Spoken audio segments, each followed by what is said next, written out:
அனைவருக்கும் மாலை வணக்கம். இன்றைய mind your mind with Stephen Raj நிகழ்ச்சிக்கு உங்களை வரவேற்பதில் மகிழ்ச்சி கொள்கிறேன். அனைவரையும் அன்புடன் வரவேற்கிறேன். இன்னைக்கு நம்மளுடைய செஷன் சிம்பிளிஃபைட் சைக்காலஜி சீரீஸ் 34 34வது episode. Interesting case studies in psychology part 2 நம்ம பேச போறோம். இதுல இன்னைக்கு வழக்கம் போல முத்தையா ராமநாதன் சார் பேச போறாரு. லாஸ்ட் வீக் பல கேஸ் ஸ்டடிஸ் சொன்னாரு, பல விஷயங்கள் சொன்னாரு. அதனுடைய கண்டினியூஷன் தான் இன்னைக்கு. லேட்டா ஆரம்பிக்கிறதுனால நான் எதுவும் பேசாத சார்கிட்ட மேடையை விட்டுறேன். நீங்க உங்க உரையை ஆரம்பிக்கலாம். Thank you very much. Good day. வந்தவர்களுக்கெல்லாம் வாழ்த்து, வரவேற்பு, நன்றி. சரியா? Topic interesting case studies. இந்த சைக்காலஜி ஏன் இன்ட்ரெஸ்டிங்கா இருக்குதுன்னா, எல்லாம் நம்மளை பற்றி படிப்பு. நான் என்ன பண்றேன், என்ன பண்ணல, என்ன பண்ணணும், என்ன பண்ணியிருந்தா நல்லா இருக்கும், என்ன இன்னும் அழகா பண்ணலாம் அப்படின்றது எல்லாமே சைக்காலஜியில வர்றது. எல்லாமே இந்த கேஸ் ஸ்டடின்னு சொல்ற போது அதை பத்தி ஒரு எக்ஸ்பெரிமெண்ட், டாக்டரேட்னு சொல்லுவோம்ல, பிஹெச்டின்னு சொல்றது உலகம் பூரா ஏதோ ஒரு எக்ஸ்பெரிமெண்ட் பண்றாங்க. ஏதோ ஒரு ஒரு ஹைபாத்தசிஸ் அப்படின்னு ஒரு முதல்ல ஒரு ஐடியா ஒன்று எடுத்துக்கிறாங்க. இது இப்படி இருந்ததுன்னா இது இந்த மாதிரி ஆகும், இல்லை இது இப்படி இருந்ததுன்னா இது இந்த மாதிரி ஆகாது அப்படிங்கிற மாதிரி ஒரு ஹைபாத்தசிஸ் சொல்லுவாங்க. அது ஒரு ஐடியா ஒன்று எடுத்துக்குவாங்க. அப்புறமா அதுக்கு சாம்பிள் எடுத்து ஒரு 100, 500, 1000, ஒரு வருஷமோ 5 வருஷமோ 10 வருஷமோ கலெக்ட் பண்ணி அதுக்கப்புறம் ஒர்க் அவுட் பண்ணி இது வந்தது, அதனால இது கரெக்டு, இல்லை நான் முதல்ல எடுத்த முடிவு தப்பு, வேற மாதிரி வருது அப்படின்னு கண்டுபிடிக்கிற எக்ஸ்பெரிமெண்ட். சைக்காலஜி முழுக்கவே மனிதன் என்ன பண்ணுகிறான், என்ன பண்ணா நல்லா இருக்கும் அப்படிங்கிறதுக்கான படிப்பு. இது ஒரு இடம் 2 இடம் கிடையாது. இது பாட்டுக்கு பல்லாயிரக்கணக்கான லட்சக்கணக்கான ஏரியால மனிதனோட பிஹேவியர் எப்படி இருக்குது, அந்த பிஹேவியருக்கு சோர்ஸ் என்ன, தாட்டு, ஃபீலிங், அதுக்குள்ள போய் பார்க்குறோம்.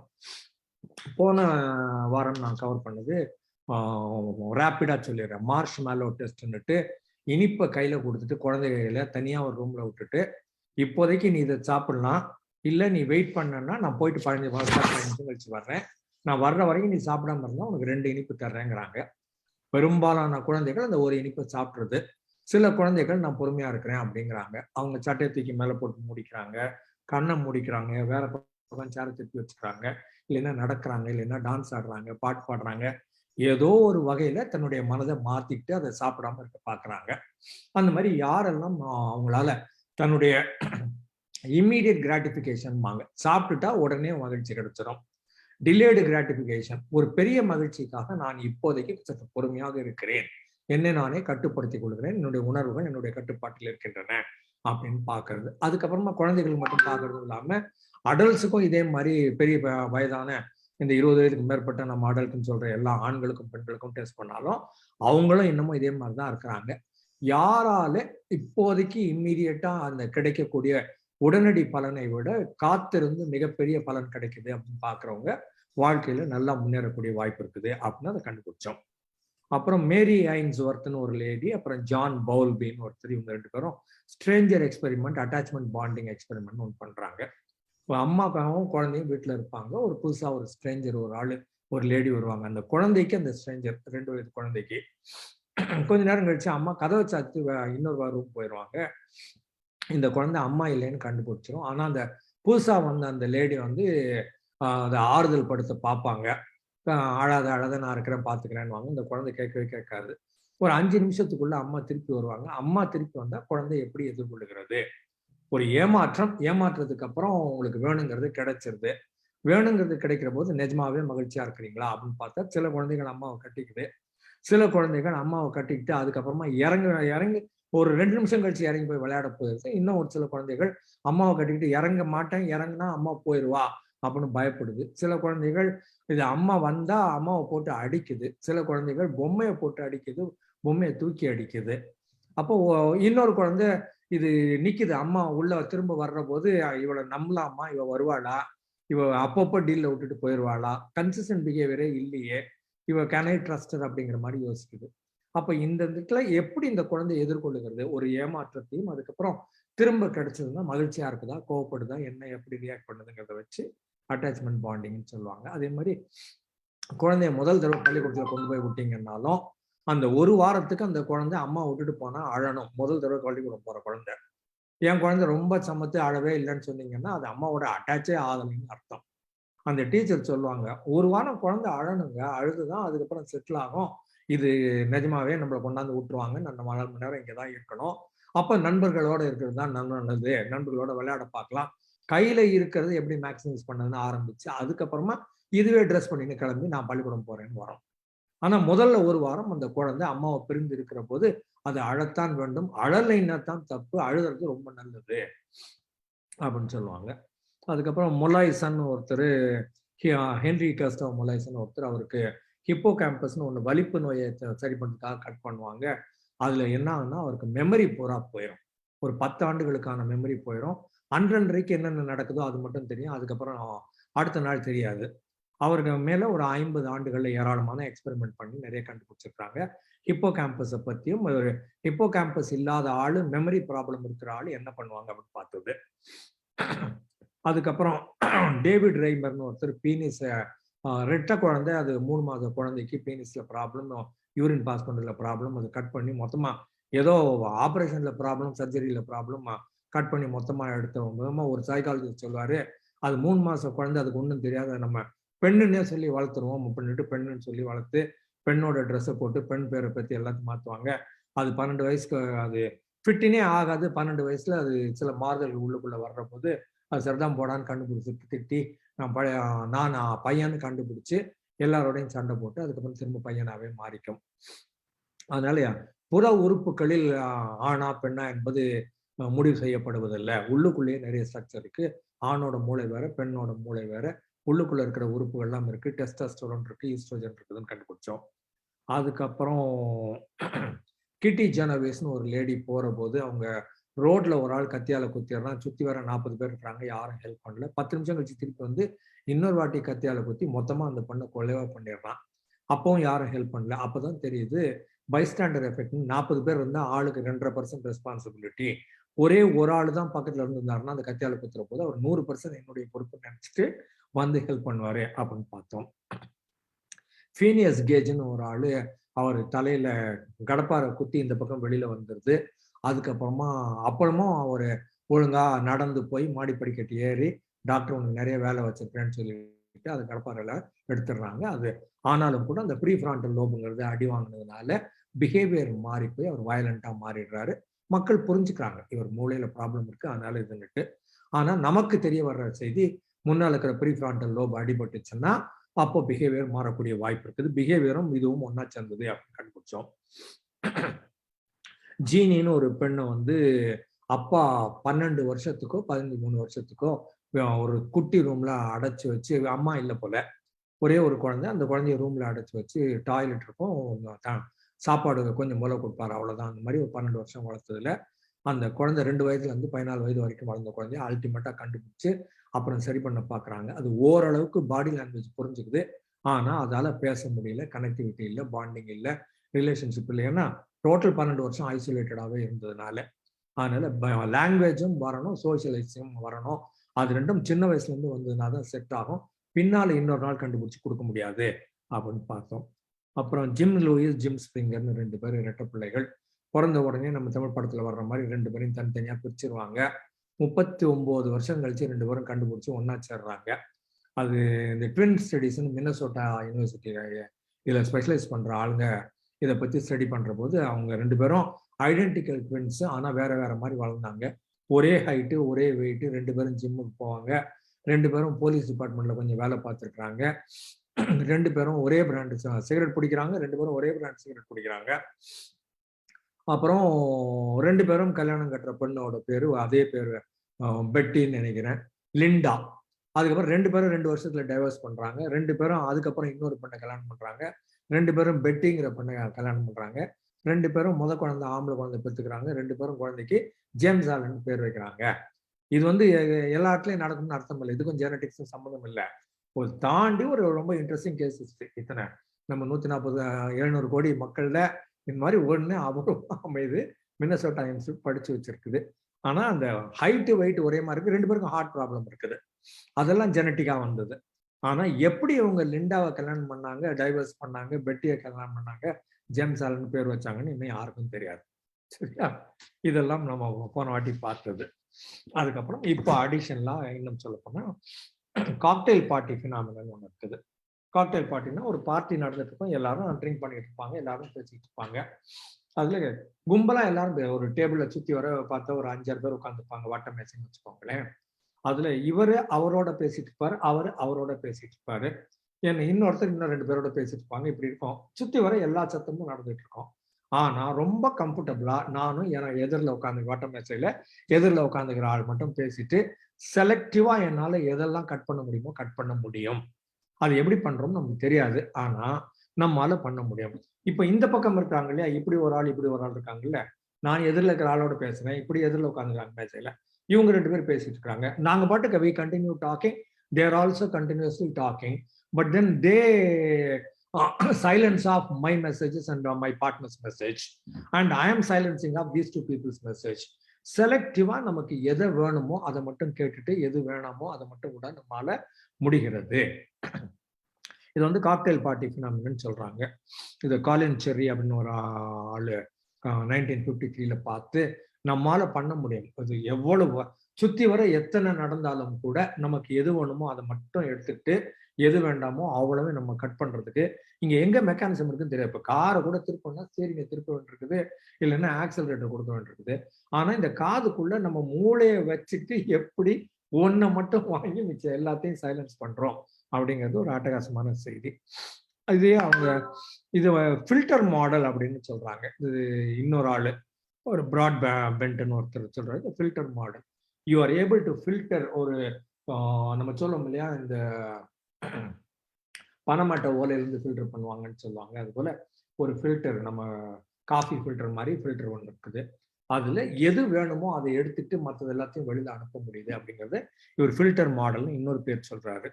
இன்னொரு லேடி ஆனி மேரி ட்ரீஸ்மன்ங்கிறவங்க அட்டெனுவேஷன் மாடல் அப்படின்ட்டு நமக்கு எது வேணுமோ அதை மட்டும் கேட்க தெரியும், அதுக்கு நடுவுல எங்கேயோ மற்றதெல்லாம் கேட்டுட்டு இருக்குதுல்ல அதையும் மூளை வாங்கிட்டு தான் இருக்குது, சைலன்ஸ் எல்லாம் பண்ணல, ஃபில்டர் பண்ணி எடுத்துடல. அந்த இடத்துல யாரோ ஒரு ஆளு ராமோ இல்ல முத்தையா அப்படின்னு சொன்னாங்கன்னா டக்குன்னு என்னுடைய கவனம் அந்த இடத்துக்கு போகும். அப்படின்னா முத்தையாவை மட்டும் நான் கேட்கல, அவங்க பேசுன மொத்தத்தையும் நான் கேட்டுக்கிட்டு தான் இருக்கிறேன், அதையும் இந்த மூளை ப்ராசஸ் பண்ணிட்டு தான் இருக்குது, எனக்கு தேவைங்கிற மெசேஜை மட்டும் அது எடுத்துக்குது. அதனால ஃபில்டர் பண்ணிச்சுன்னு அர்த்தம் இல்லை, சைலன்ஸ் பண்ணி அதை லோயர் டவுன் பண்ணி த்ரெஷ்ஹோல்டுக்கு கீழே வச்சு அப்பதான் நான் என்னோட கன்வர்சேஷன் எதிரோட இருக்கிற ஆளோட பேச முடியும். அப்படிங்கறதுனால என் மூளை வந்து கேட்குது, ஃபில்டர் பண்ண. அவர் ஃபில்டர் பண்ணி நிறுத்திருக்குன்னு ஒரு ஆள் சொல்றாரு, இவரு வேணுங்கிறத மட்டும் எடுத்துக்குன்னு இவர் சொல்றாரு. எல்லாத்தையும் கேட்குது, வேணுங்கிறத மட்டும் உனக்கு கான்சியஸா கொடுத்துட்டு இருக்குது. அதுவும் வேணும்னா உன் பேர் உனக்கு வேணும்ல, உன் பேரை பத்தி ஏதோ சொல்ற போது அது நீ சம்மந்தப்பட்டதுங்கிறதுனால டக்குன்னு அந்த மெசேஜை மட்டும் வாங்க பாக்குது, அங்க கவனம் போகுது. அதனால நீ கேட்காம எல்லாம் இல்லை, எல்லாத்தையும் கேட்கிற அப்படின்னு சொல்றாங்க. ஆனி மேரி ட்ரீஸ்மன் பேரு. இது அட்டெனுவேஷன் மாடல் ஆஃப் அட்டென்ஷன் அப்படிங்கிறாங்க. அதுக்கப்புறம் லவ் ஆர் ஃபியர் அன்னைக்கு சொன்னான்னு தெரியாது, பிரிட்ஜ் 2 பிரிட்ஜ் வச்சிருப்பாங்க சொன்னா, 2 பிரிட்ஜ் வச்சு அதுல கிராஸ் பண்ண சொல்லுவாங்க. இந்த பக்கம் ஒரு 10 பேர் இருப்பாங்க, அந்த பக்கம் ஒரு 10 பேர் இருப்பாங்கன்னு வச்சுக்கோங்களேன். அதுல இல்ல 2 பிரிட்ஜ் இருக்கும். ஒரு பிரிட்ஜ் வந்து நார்மலா நம்ம எல்லாம் கார் ஓட்டுற வண்டி ஓட்டுற பிரிட்ஜ் மாதிரி நார்மலான ஒரு இடம். இந்த பக்கம் ஒன்று இருக்கும், ஒரு பிரிட்ஜ் இருக்கும், கீழே தண்ணி ஓடிட்டு இருக்கும், சேஃபான பிரிட்ஜ், நீங்க பாட்டுக்கு நடந்து போகலாம். அது என்ன 3 அடி அகலம் இருக்குன்னு வச்சுக்கோங்க, அது சேஃபு. இதுல நடந்து அந்த பக்கம் போய் சேரலாம், இயல்பான பிரிட்ஜ் ஒண்ணு. இன்னொரு பிரிட்ஜ் வந்து தொங்கு பாலம்னு சொல்லுவாங்க. 2 மலைக்கு நடுவில் இருக்கிற மாதிரி, ஒரு பள்ளத்தாக்குக்கு மேல இருக்கிற மாதிரி. இந்த ஜுராசிக் பார்க்ல எல்லாம் காமிப்பாங்களா, அந்த மாதிரி நிறைய இடங்கள்ல வரும்ல, ஒரு கிரவைஸ் குறுக்கில் ஒரு பெரிய பள்ளத்தாக்கு அபாயாஸ்ன்ற மாதிரி ஒன்று இருக்கும், என்ன 2 பேர் மேல இருக்கும், அதுல ஒரு தொங்கு பாலம் இருக்கும், அது 3 அடி தான் இருக்கும், அதுல கேப் வேற இருக்கும், அதுல கால் வச்சு நடக்கணும், அது காத்துல வேற ஆடும், காத்து அடிக்கும். அப்போ ஒரு டேஞ்சரான சிச்சுவேஷன், விழமாட்டோம், ஆனாலும் பலரும் 100க்கு 90 பேர் அது பக்கம் போக மாட்டாங்க. அதை தாண்டி ரொம்ப தூரம் இருக்கும். இது வந்து சின்ன பிரிட்ஜ், இது வந்து ரொம்ப நீளமான பிரிட்ஜ், காத்துல வேற ஆடும், இதுல தாண்டி இங்க போகணும். எக்ஸ்பெரிமெண்ட் வந்து நீங்க போறீங்களா, உங்களுக்கு துணிச்சல் இருக்குதா அப்படின்னு பாக்குற மாதிரி காமிப்பாங்க, ஆனா எக்ஸ்பெரிமெண்ட் அது இல்லை. ஒரு ரிஸ்கி சிச்சுவேஷன்ல என்ன ஆகும்னா படப்படப்பா வரும், இந்த ஸ்ட்ரெஸ் சொல்லுவோம் இல்லையா, இங்க வேர்க்க ஆரம்பிக்கும், நடுங்க ஆரம்பிக்கும், என்ன அட்ரினலின் பம்ப் ஆகும். அட்ரினலின் ஒன்று இருக்குது, கார்டிசால் ஒன்று இருக்குது, அது கார்டிகோஸ்டீராய்ட்ஸ்ன்னு சொல்லுவாங்க. இந்த மாதிரி கார்டிசால் முதல்ல வரும், அதுக்கப்புறம் அட்ரினலின், அதுக்கப்புறம் பம்ப் ஆகும். இதெல்லாம் பம்ப் ஆச்சுன்னா தான் நமக்கு அந்த எபினெஃப்ரைன் சொல்லுவாங்க, அது பம்ப் ஆகி ஹார்ட் பீட் இன்க்ரீஸ் ஆகி பிபி இன்க்ரீஸ் ஆகி ஏதோ ஒரு பிரச்சனை எதிர்கொள்வதற்காக நம்ம உடம்பு நம்மளை ஆயத்தப்படுத்திக் கொள்கிறது, தயார் செய்து கொள்கிறது. அந்த மாதிரி சுச்சுவேஷன் வந்து ஒரு ஆளுக்கு இன்னொரு குரூப் 10 பேருக்கு இயல்பா நார்மலா கிராஸ் பண்ணி இங்க போயிடுவாங்கன்னு வச்சுக்கோங்களேன். அங்க போனதுக்கு அப்புறமா அழகா ஒரு பெண் வச்சிருப்பாங்க, ஒரு 20 வயசுல ரொம்ப அழகான நடிகை மாதிரி ஒரு அழகான பெண் வச்சிருப்பாங்க. அவ சும்மா ஒரு கொஸ்டினர் ஒன்று வச்சு 10 கேள்வி சும்மா டப்பா கேள்வி, நார்மல் கேள்வி கேட்பா. அவங்களுக்கு என்ன வயசு, அது கல்யாணம் ஆயிடுச்சா, குழந்தைகளா, அது மாதிரி ரொம்ப நார்மலான கேள்விகள்லாம் கேட்டுட்டு இருப்பா. அந்த கொஸ்டின் எல்லாம் ஃபில்அப் பண்ணி முடிச்சதுக்கு அப்புறமா உங்களுக்கு ஃபர்தரா வேறு ஏதாவது கேள்விகள் வேணும்னா என் ஃபோன் நம்பர் வச்சுக்கோங்க அப்படின்னு இந்த 10 பேருக்கும் இந்த பிரிட்ஜை கிராஸ் பண்ண 10 பேருக்கு கொடுப்பா, அந்த பிரிட்ஜுக்கு கிராஸ் பண்ண ஒரு 10 பேருக்கும் கொடுப்பா. அவ இதுல பெரிய பியூட்டி என்னன்னு கேட்டீங்கன்னா, இந்த ரிஸ்கியான இதுல போனாங்க இல்லையா, கார்டிசாலும் அட்ரினலும் பம்ப் ஆகி ரிஸ்க் எடுக்கிற ஏரியால போய் அழகான பெண்ணை பார்க்குற போது ஆட்டோமேட்டிக்காவே என்ன ஆயிரும், அந்த பெண் மேல ஒரு அட்ராக்ஷன் வந்துடும். மறுநாளுக்கு தேவை இருந்தா ஃபோன் பண்ணுங்க அப்படிங்கிற மாதிரி ஒரு கேஷுவலா ஃபோன் நம்பர் கொடுப்பா. இவங்க கூப்பிட்டு ஷால் வி ஹாவ் டின்னர் அப்படின்னு டேட்டிங் கூப்பிடுவானுங்க. இந்த 10 பேர்ல ஒரு 4-5 பேர் இந்த பிரிட்ஜில் போனவங்க, அந்த பிரிட்ஜில் போனவன் விட்டுருவான். ஏன்னா அவன் இயல்பா நார்மலா போயிருக்கான், ஒரு பெண்ணை பார்த்தா ஏதோ ஒரு கொஸ்டினை ஃபில்அப் பண்ணா ஃபோன் நம்பர் கொடுத்தாங்க, வேணும்னா கூப்பிட்டு கொண்டு விட்டு அவங்க விட்டு போயிடுவாங்க. பட் இவனுக்கு என்ன ஆகுதுன்னா ஒரு ரிஸ்க் ஒன்று வருது. இதுல சைக்காலஜி வந்து ஒரு அட்டகாசமான பிளே ஒன்று வச்சிருக்குது. எப்பெல்லாம் இறந்து போறோமோ நேச்சர் அபார்ஸ் வேக்யூம்னு சொல்லுவாங்க. ஒரு வெற்றிடத்தை எப்படியும் காற்று நிரப்பியே தீரும் அப்படிங்கிற மாதிரி இவன் உயிர் போற மாதிரி ஒரு சுச்சுவேஷனுக்கு போறான், ஒரு ரிஸ்க்ல போறான். ரிஸ்க் எப்பவுமே என்ன பண்ணோம்னா ஒரு டெத்தோ ஒரு ரிஸ்கோ that will trigger sexual instinct. ஏன்னா நான் இறந்து போனா அங்க ரீப்ளேஸ் பண்றதுக்கு ஒரு குழந்தை வேணும், நான் செத்து போனா இன்னொரு குழந்தை உருவாகணும். அப்போ இயற்கை அந்த மாதிரி டியூன் பண்ணி வச்சிருக்குது. இவனுக்கு அட்ரினலின் பம்ப் ஆயிடுச்சு, எபினெஃப்ரைன் பம்ப் ஆயிடுச்சு, கார்டிசால் பம்ப் ஆயிடுச்சு, ஹார்ட் பீட் மேல போயிடுச்சு, என்ன பிபி இன்க்ரீஸ் ஆயிடுச்சு, அழகான பொண்ணை பார்த்துட்டான். இப்போ இவனுக்கு வந்து டேட்டிங், அவன் எனக்கு வேணும். அது செக்ஷுவலாகவும் இருக்கலாம், அது சும்மா கேஷுவலாகவும் இருக்கலாம். ஆனா அந்த பெண்ணோட ஒரு சேரணும் அப்படிங்கிற ஆங்கிள் வருது பார்த்தீங்களா, அது இயற்கை டிசைன் பண்ணது. டெத்தும் செக்ஸும் ஒன்னா போகும் அப்படின்னு சொன்னோம்னா நாட்டுல ஒரு நாட்டுல கூட ஒரு ஆள் கூட ஒத்துக்கவே மாட்டாங்க. இது ஐயோ டெத்து, நீ ஒரு டெத்து நடக்கிற போது உனக்கு செக்ஸ் பத்தி தோணுதா, ஆணோ பெண்ணோ உங்களுக்கு தோணுதா, அந்த மாதிரி எண்ணம் வருதா, அந்த மாதிரி உணர்வு இருக்குதா அப்படிங்கிற போது ஐயோ நாகரிகம், பண்பாடு, கலாச்சாரம், கல்ச்சரு உன்னை வளர்த்து விட்டுக்கிறாங்க பாரு, ஐயோ கத்துறவங்க தான் இருக்கிறாங்க. ஆனா இயற்கை என்ன சொல்றதுன்னா ஒரு டெத் வந்தா இன்னொரு குழந்தை வரணும்னா அதுக்கு உனக்கு ஆசை வரணும். Death will trigger sexual instinct, sexual ஆசைகளை தூண்டிவிடும் அப்படிங்கிறது இயல்பான செய்தி சைக்காலஜியில. பட் நம்ம பண்பாடுங்கிற பேர்ல நம்ம நல்லா வளர்த்து விட்டுருக்குறாங்கிற பேர்ல அடா பாவி மனுஷா இவ்வளவு துயரத்துக்கு நடுவில் உனக்கு செக்ஸ் ஆசையா அப்படிங்கிற மாதிரி கேட்கிறோம். இது தவறு. சைக்காலஜி அப்படித்தான் செய்யும். ஏன்னால் அந்த இடத்துல ஒரு வெற்றிடம் இருக்க முடியாது, அது நிரப்பியே ஆக வேண்டும். ரைட்டா? அதுக்கும் இது வந்து லவ் ஆர் ஃபியர்னு போட்டுருக்காங்க. அந்த ஃபியர் வர்ற போது இதன் காரணமாக அது தூண்டப்படுகிறது அப்படிங்கிறது தான் பாயிண்ட். நம்ம ஒத்துக்கிறது இல்லை. இந்த கிரியேட்டிவிட்டின்னு சொல்றது ரைட் பிரெயின் திங்கிங், இமோஷனல் ஏரியான்னு சொல்றோம் இல்லையா. இமோஷனே இல்லைன்னா செக்ஸ் கிடையாது. அது மாதிரி ஹாப்பினஸ் இல்லைன்னாலும் செக்ஸ் கிடையாது. ரீப்ரொடக்ஷன் அப்படின்னு சொல்றதோ, ஒரு உருவாக்கம் அப்படின்னு சொல்றதோ, இமோஷன்கிறதோ, இது இன்டெலெக்ட்னு சொல்றதோ, சர்வைவல்னு சொல்றதோ எல்லாமும் ஒரே சீட்ல இருந்து வர்றதுனால if one gets triggered, automatically the other thing also gets triggered. Emotion will also get triggered, love will also get triggered, sex will also get triggered, and novel thinking, creative thinking, alternative thinking, possibility thinking, probability thinking, different kind of a thinking, out of box thinking சொல்ற எல்லாத்துக்கும் சீட்டு, sexual response சீட்டு, creativity சீட்டு, intelligence சீட்டு, emotional சீட்டு எல்லாமும் ஒரே இடத்துல இருக்கிறதுனால ஒன்றை trigger பண்ண ஆட்டோமேட்டிக்கா எல்லாமே ட்ரிகர் ஆயிரும். ஆயிடுச்சா? அதுக்கப்புறம் இன்டெலிஜென்ஸ் வர்ற போது 2 ஃபேக்டர் தியரின்னு சொல்றாங்க. 2 பேர் இருக்காங்க, ஒவ்வொருத்தர் மாற்றி மாற்றி சொல்றாங்க. ஒருத்தர் சொல்றாங்க ஒரு தியரி ஜி தியரி அப்படிங்கிறது ஜென்ரலா ஒரு ஆளு இன்டெலிஜென்ட்னா நான் எங்க இருக்கிறேன்னு தெரியுது, என்ன ப்ராப்ளம் தெரியுது, சொல்யூஷன் கண்டுபிடிக்கலாம் அப்படின்னு ஒர்க் பண்றாரு. எங்க இருக்கிறேன்னு தெரியுது, எங்க போகணும்னு தெரியுது, என்ன தடைன்னு தெரியுது, தடையை மாத்துறது எப்படின்னு பாக்குறாரு. எங்க இருக்கிறோம் தெரியுது, எங்க இதுதான் இலக்குன்னு தெரியுது, அந்த இலக்குக்கு என்ன பண்ணணும் தெரியுது, அதெல்லாம் பண்றாங்க, இலக்கு போய் அடைஞ்சிடுறாங்க. இதெல்லாம் நார்மலா இன்டெலிஜென்ஸ் சொல்லுவோம், காக்னிஷன் சொல்லுவோம். Where you are, what needs to be done, how to be done, how to solve the problem, how to achieve the goal, how do you collect the data, how do you process the data, how do you manipulate the data, how do you shortlist the data, how do you put the data into action, how do you follow it up. If the data doesn't work, or if the strategy or the technique formula that you did doesn't work, go for an alternative B plan, C plan, Z plan வரைக்கும் போகலாம். அப்படிங்கிறதுலாம் normal intelligence, general intelligence சொல்லிடுறாங்க. இதுல வெஷ்லர் டெஸ்ட்னு ஒன்று இருக்குதுன்னு நினைக்கிறேன். இது மாதிரி 2-3 டெஸ்ட்லாம் இருக்குது. இந்த ஐக்யூல இது ஒரு ஜென்ரல் ஃபேக்டர் அப்படின்னு சொல்ற போது இந்த இன்டெலிஜென்ட் பீப்புள் ஜென்ரலா எல்லா இடங்களையும் இன்டெலிஜென்ட்டா இருப்பாங்க. இதுல இன்னொரு ஆங்கிள் வந்து ஸ்பெசிபிக் இன்டெலிஜென்ஸ் பேரு.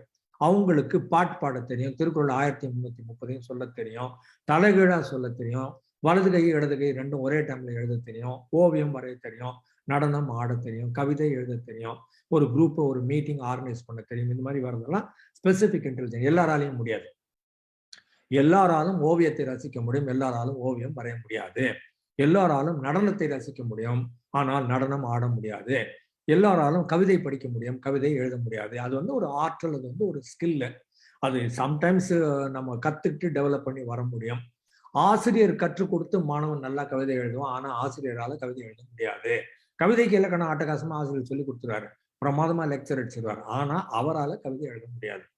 இது வைரமுத்துவே ஜோவிலா சொல்வாரு, பிற்காலத்துல வளர்ந்ததுக்கு அப்புறமா சொல்வாரு, நான் 18 வயசுலேயே இந்த பாடல்லாம் எழுதினேன், வைகரை மேகங்கள். அப்ப நான் கூட படித்தாள்னு வச்சுக்கோங்களேன், முன்னால் பேசியிருக்கேன் வைரமுத்துவை பத்தி வச்ச பஸ்ல. கவிதை எழுதிட்டு நான் கரெக்டா எழுதிருக்கேனா அப்படின்னு பாருங்க அப்படின்ட்டு ஆசிரியர்களை கொடுப்பாரு. ஒரு 4-5 ஆசிரியர்கள் இருக்காங்க வச்சுக்கோங்க. ஆமு பரமசிவானந்தா, அன்பு கணபதி, மாயாண்டி, ராமசுப்ரமணியம், அந்த மாதிரி சீனிவாசன், சீனிவாசன், நல்ல அறிவாளிகள், நல்ல அறிஞர்கள். அவங்க கிட்ட எல்லாம் இவர் பாடல் எழுதிட்டு, கவிதை எழுதிட்டு அதை கொண்டு போய் கொடுத்து இது கரெக்டா இருக்குதான்னு பார்த்தா அவங்க செக்அப் பண்ணிட்டு நல்லா இருக்குதுன்னு சொல்லுவாங்க. இவர் சொல்லுவாரு, கவிதை நான் கரெக்டா எழுதிட்டேன்னு எனக்கு தெரியும், கிராமர்லாம் கரெக்டா இருக்குதுன்னு தெரியும் எனக்கு, அவங்களால அதை அப்ரிஷியேட் பண்ண முடியுதா, தப்பு இருந்தா கண்டுபிடிக்க முடியுதான்னு நான் அவங்கள டெஸ்ட் தான் பண்ணிட்டு இருந்தேன். அவங்க கிட்ட நான் கேட்கல, நான் சரியா எழுதியிருக்கிறேன்னா நான் அவங்கள கேட்கல, நான் சரியா எழுதியிருக்கிறேன், அதை கண்டுபிடிக்கிறாங்களா இல்லையான்னு அவங்கள செக்அப் பண்ணிட்டு இருந்தேன் அப்படின்னு பின்னால கேலியா சொல்லுவார் அவர். அது போல பீப்புளுக்கு ஸ்பெசிபிக் இன்டெலிஜென்ஸ் இருக்கிறவங்க நார்மலா ஜென்ரல் இன்டெலிஜென்ஸ்லயும் பெரிய ஆளுங்க தான் இருப்பாங்க அப்படின்னு சொல்ல வர்றாரு. General intelligence normal intelligent people, specific intelligence இருக்கிற ஆளுங்க ஜென்ரலாவே எல்லா இடங்களிலும் இன்டெலிஜென்ட்டா இருப்பாங்க. இது எஸ் இருந்ததுன்னா ஜி வந்துடும். ஜி நார்மலாக இருக்கக்கூடும், ஜி இல்லாமலும் இருக்கக்கூடும். ஆனா ஜி இருந்தா எஸ் வரும்னு அர்த்தம் இல்லை. ஜெனரல் இன்டெலிஜென்ஸ் தான் ஸ்பெசிபிக் இன்டெலிஜென்ஸ் வரும்னு அர்த்தம் இல்லை. ஸ்பெசிபிக் இன்டெலிஜென்ஸ் இருந்ததுன்னா ஜெனரல் இன்டெலிஜென்ஸ் நல்லா இருக்கும் அப்படின்னு இவர் சொல்றாரு. 2 ஃபேக்டர் தியரி அப்படின்னு சொல்றாரு. ஸ்பியர்மன் பேர் இவருக்கு. இதுல இவங்க இன்னொரு லேடி என்ன சொல்றாங்கன்னா, ஒரு இடத்துல ஒரு ஆளு ஒரு பெரிய ஆளா இருந்தா இன்னொரு இடம் இருக்காது. எப்பெல்லாம் ஒண்ணு இல்லையோ அப்ப இயற்கையின் கான்ட்ரிபியூஷன் சொல்லுவாங்க, நேச்சர்ஸ் காம்பன்சேஷன் அப்படின்ட்டு. இயற்கை இட்டு நிறைவு செய்யும். அப்ப கண் பார்வை இல்லாதவங்களுக்கு காது ரொம்ப ஷார்ப்பா இருக்கும். அப்ப காது கேளாதவர்களுக்கு பாடி லாங்குவேஜ் ரொம்ப பிரமாதமாக இருக்கும். அந்த மாதிரி ஒண்ணு இல்லைன்னா இன்னொரு ஏரியால ரொம்ப பெரிய ஆளா இருப்பாங்க. அதனால இவர் சொல்ற எஸ் ஃபேக்டர் நல்லா இருந்ததுன்னா ஜி ஃபேக்டர் நல்லா இருக்கும் அப்படின்னு இவர் சொல்றத அவங்க மறுதளிக்கிறாங்க. இப்ப நான் 2வது குரூப் தான் நான் நினைக்கிறேன். இப்ப எனக்கு கணக்கு வரவே இல்லைங்கிறதுனால அதை விட்டுவிட்டு வேற ஒரு காரியம் பண்ணதுனால நான் இந்த பக்கம் சைக்காலஜில வளர்ந்தேன்.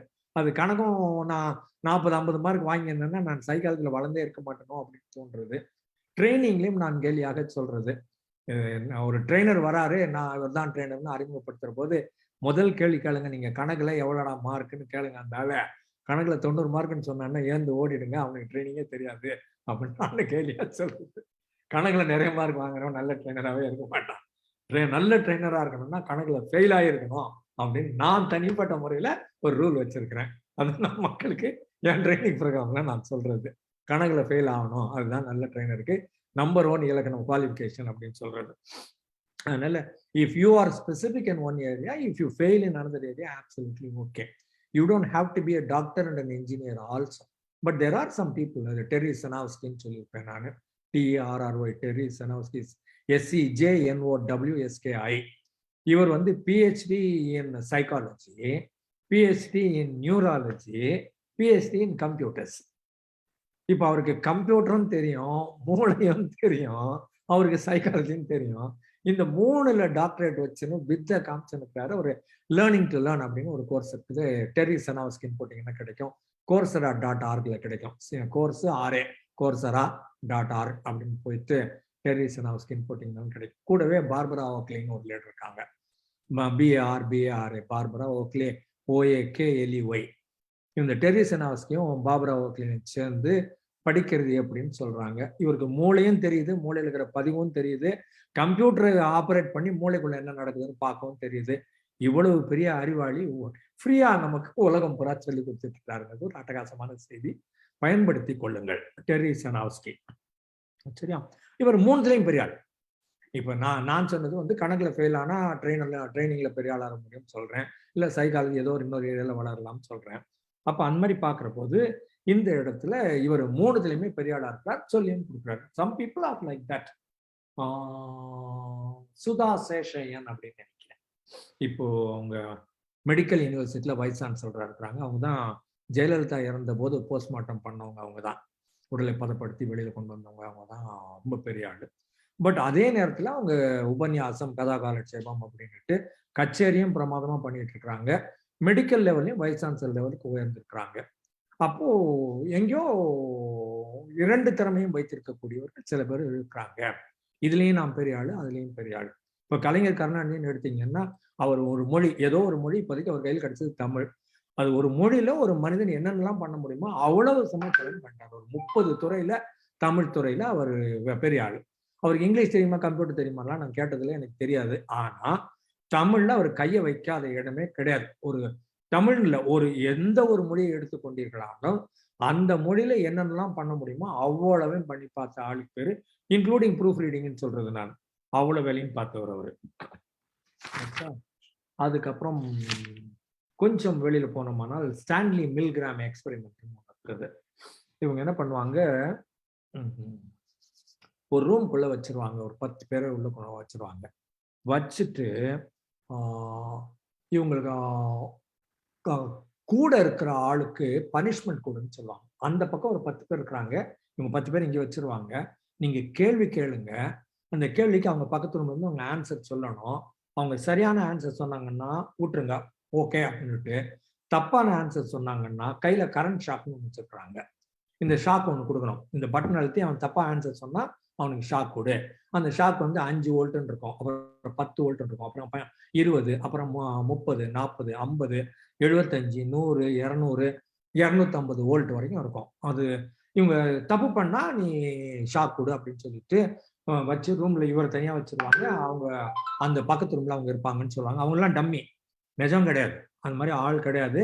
ஆனா ஆளு சும்மா கத்துற மாதிரி இருக்கும். ஷாக்குக்கும் அதுக்கும் சம்மந்தமே கிடையாது. நீ அவனுக்கு ஷாக் கொடுக்கணும் அப்படின்னு இவங்க சொல்லிடுவாங்க. இவர் கேள்வி கேட்பாரு, அவர் தப்பா ஆன்சர் கொடுத்தோன்னே 5 வோல்ட் ஷாக் கொடுப்பாரு. ஆன் அப்படின்னு ஒரு சவுண்ட் வரும். அப்புறம் தப்பா 2வது தடவை தப்பு சொன்னா 10 வோல்ட் கொடு, 3வது தப்பு சொன்னா 20 கொடு. இந்த கேள்வி எதுக்குமே ஆன்சர் தெரியாத மாதிரியா கேள்வியா இருக்கும். என்ன செக்கோஸ்லோவாக்கியா ஸ்பெல்லிங் சொல்லு அப்படிங்கிற மாதிரி, எத்தியோப்பியாவின் அதிபர் யாரு, பாப்புலேஷன் என்ன அப்படின்னு கேட்பாங்க. அந்த மாதிரி எந்த கேள்விக்கும் அவனால ஆன்சர் பண்ண முடியாது. அந்த ஆள் ஆன்சர் பண்ண முடியும்னா இவன் இன்க்ரீஸ் பண்ணிக்கிட்டே போவான். மாட்டேன்னு சொல்லுவான். அதெல்லாம் கிடையாது, நீ இந்த ரூலுக்கு வந்திருக்கிற, யூ மஸ்ட் ஆல்வேஸ் ஒபே அப்படின்னு சொல்லிட்டு இவர் கண்ட்ரோல் பண்ணுவாரு. அவங்க 10, 20, 50, 100 அவன் ஐயோ ஐயோ ஐயோ ஐயோ கத்துவான். 250 வோல்ட் வரைக்கும் போவோம். இவன் கொடுத்துக்கிட்டே தான் இருப்பான், ஷாக்கை நிறுத்த மாட்டான். அவன் கத்துறான், பண்றது தப்புன்னு தெரியுது, எத்திக்கலி ராங்கு, ஒரு ஆளை வலிக்க பண்ணுகிறோம்னு தெரியுது. அவன் நிஜமா வலிக்க பண்ணல, ஆனா இந்த ஆளுக்கு வலிக்க பண்ணுகிறோம்னு நினைக்கிறான். அந்த மாதிரி சுச்சுவேஷன்ல வைக்கிறாங்க. ஆனாலும் இவன் 250 வோல்ட் கொடுத்தா அவன் அப்படின்னு நின்றுவான்.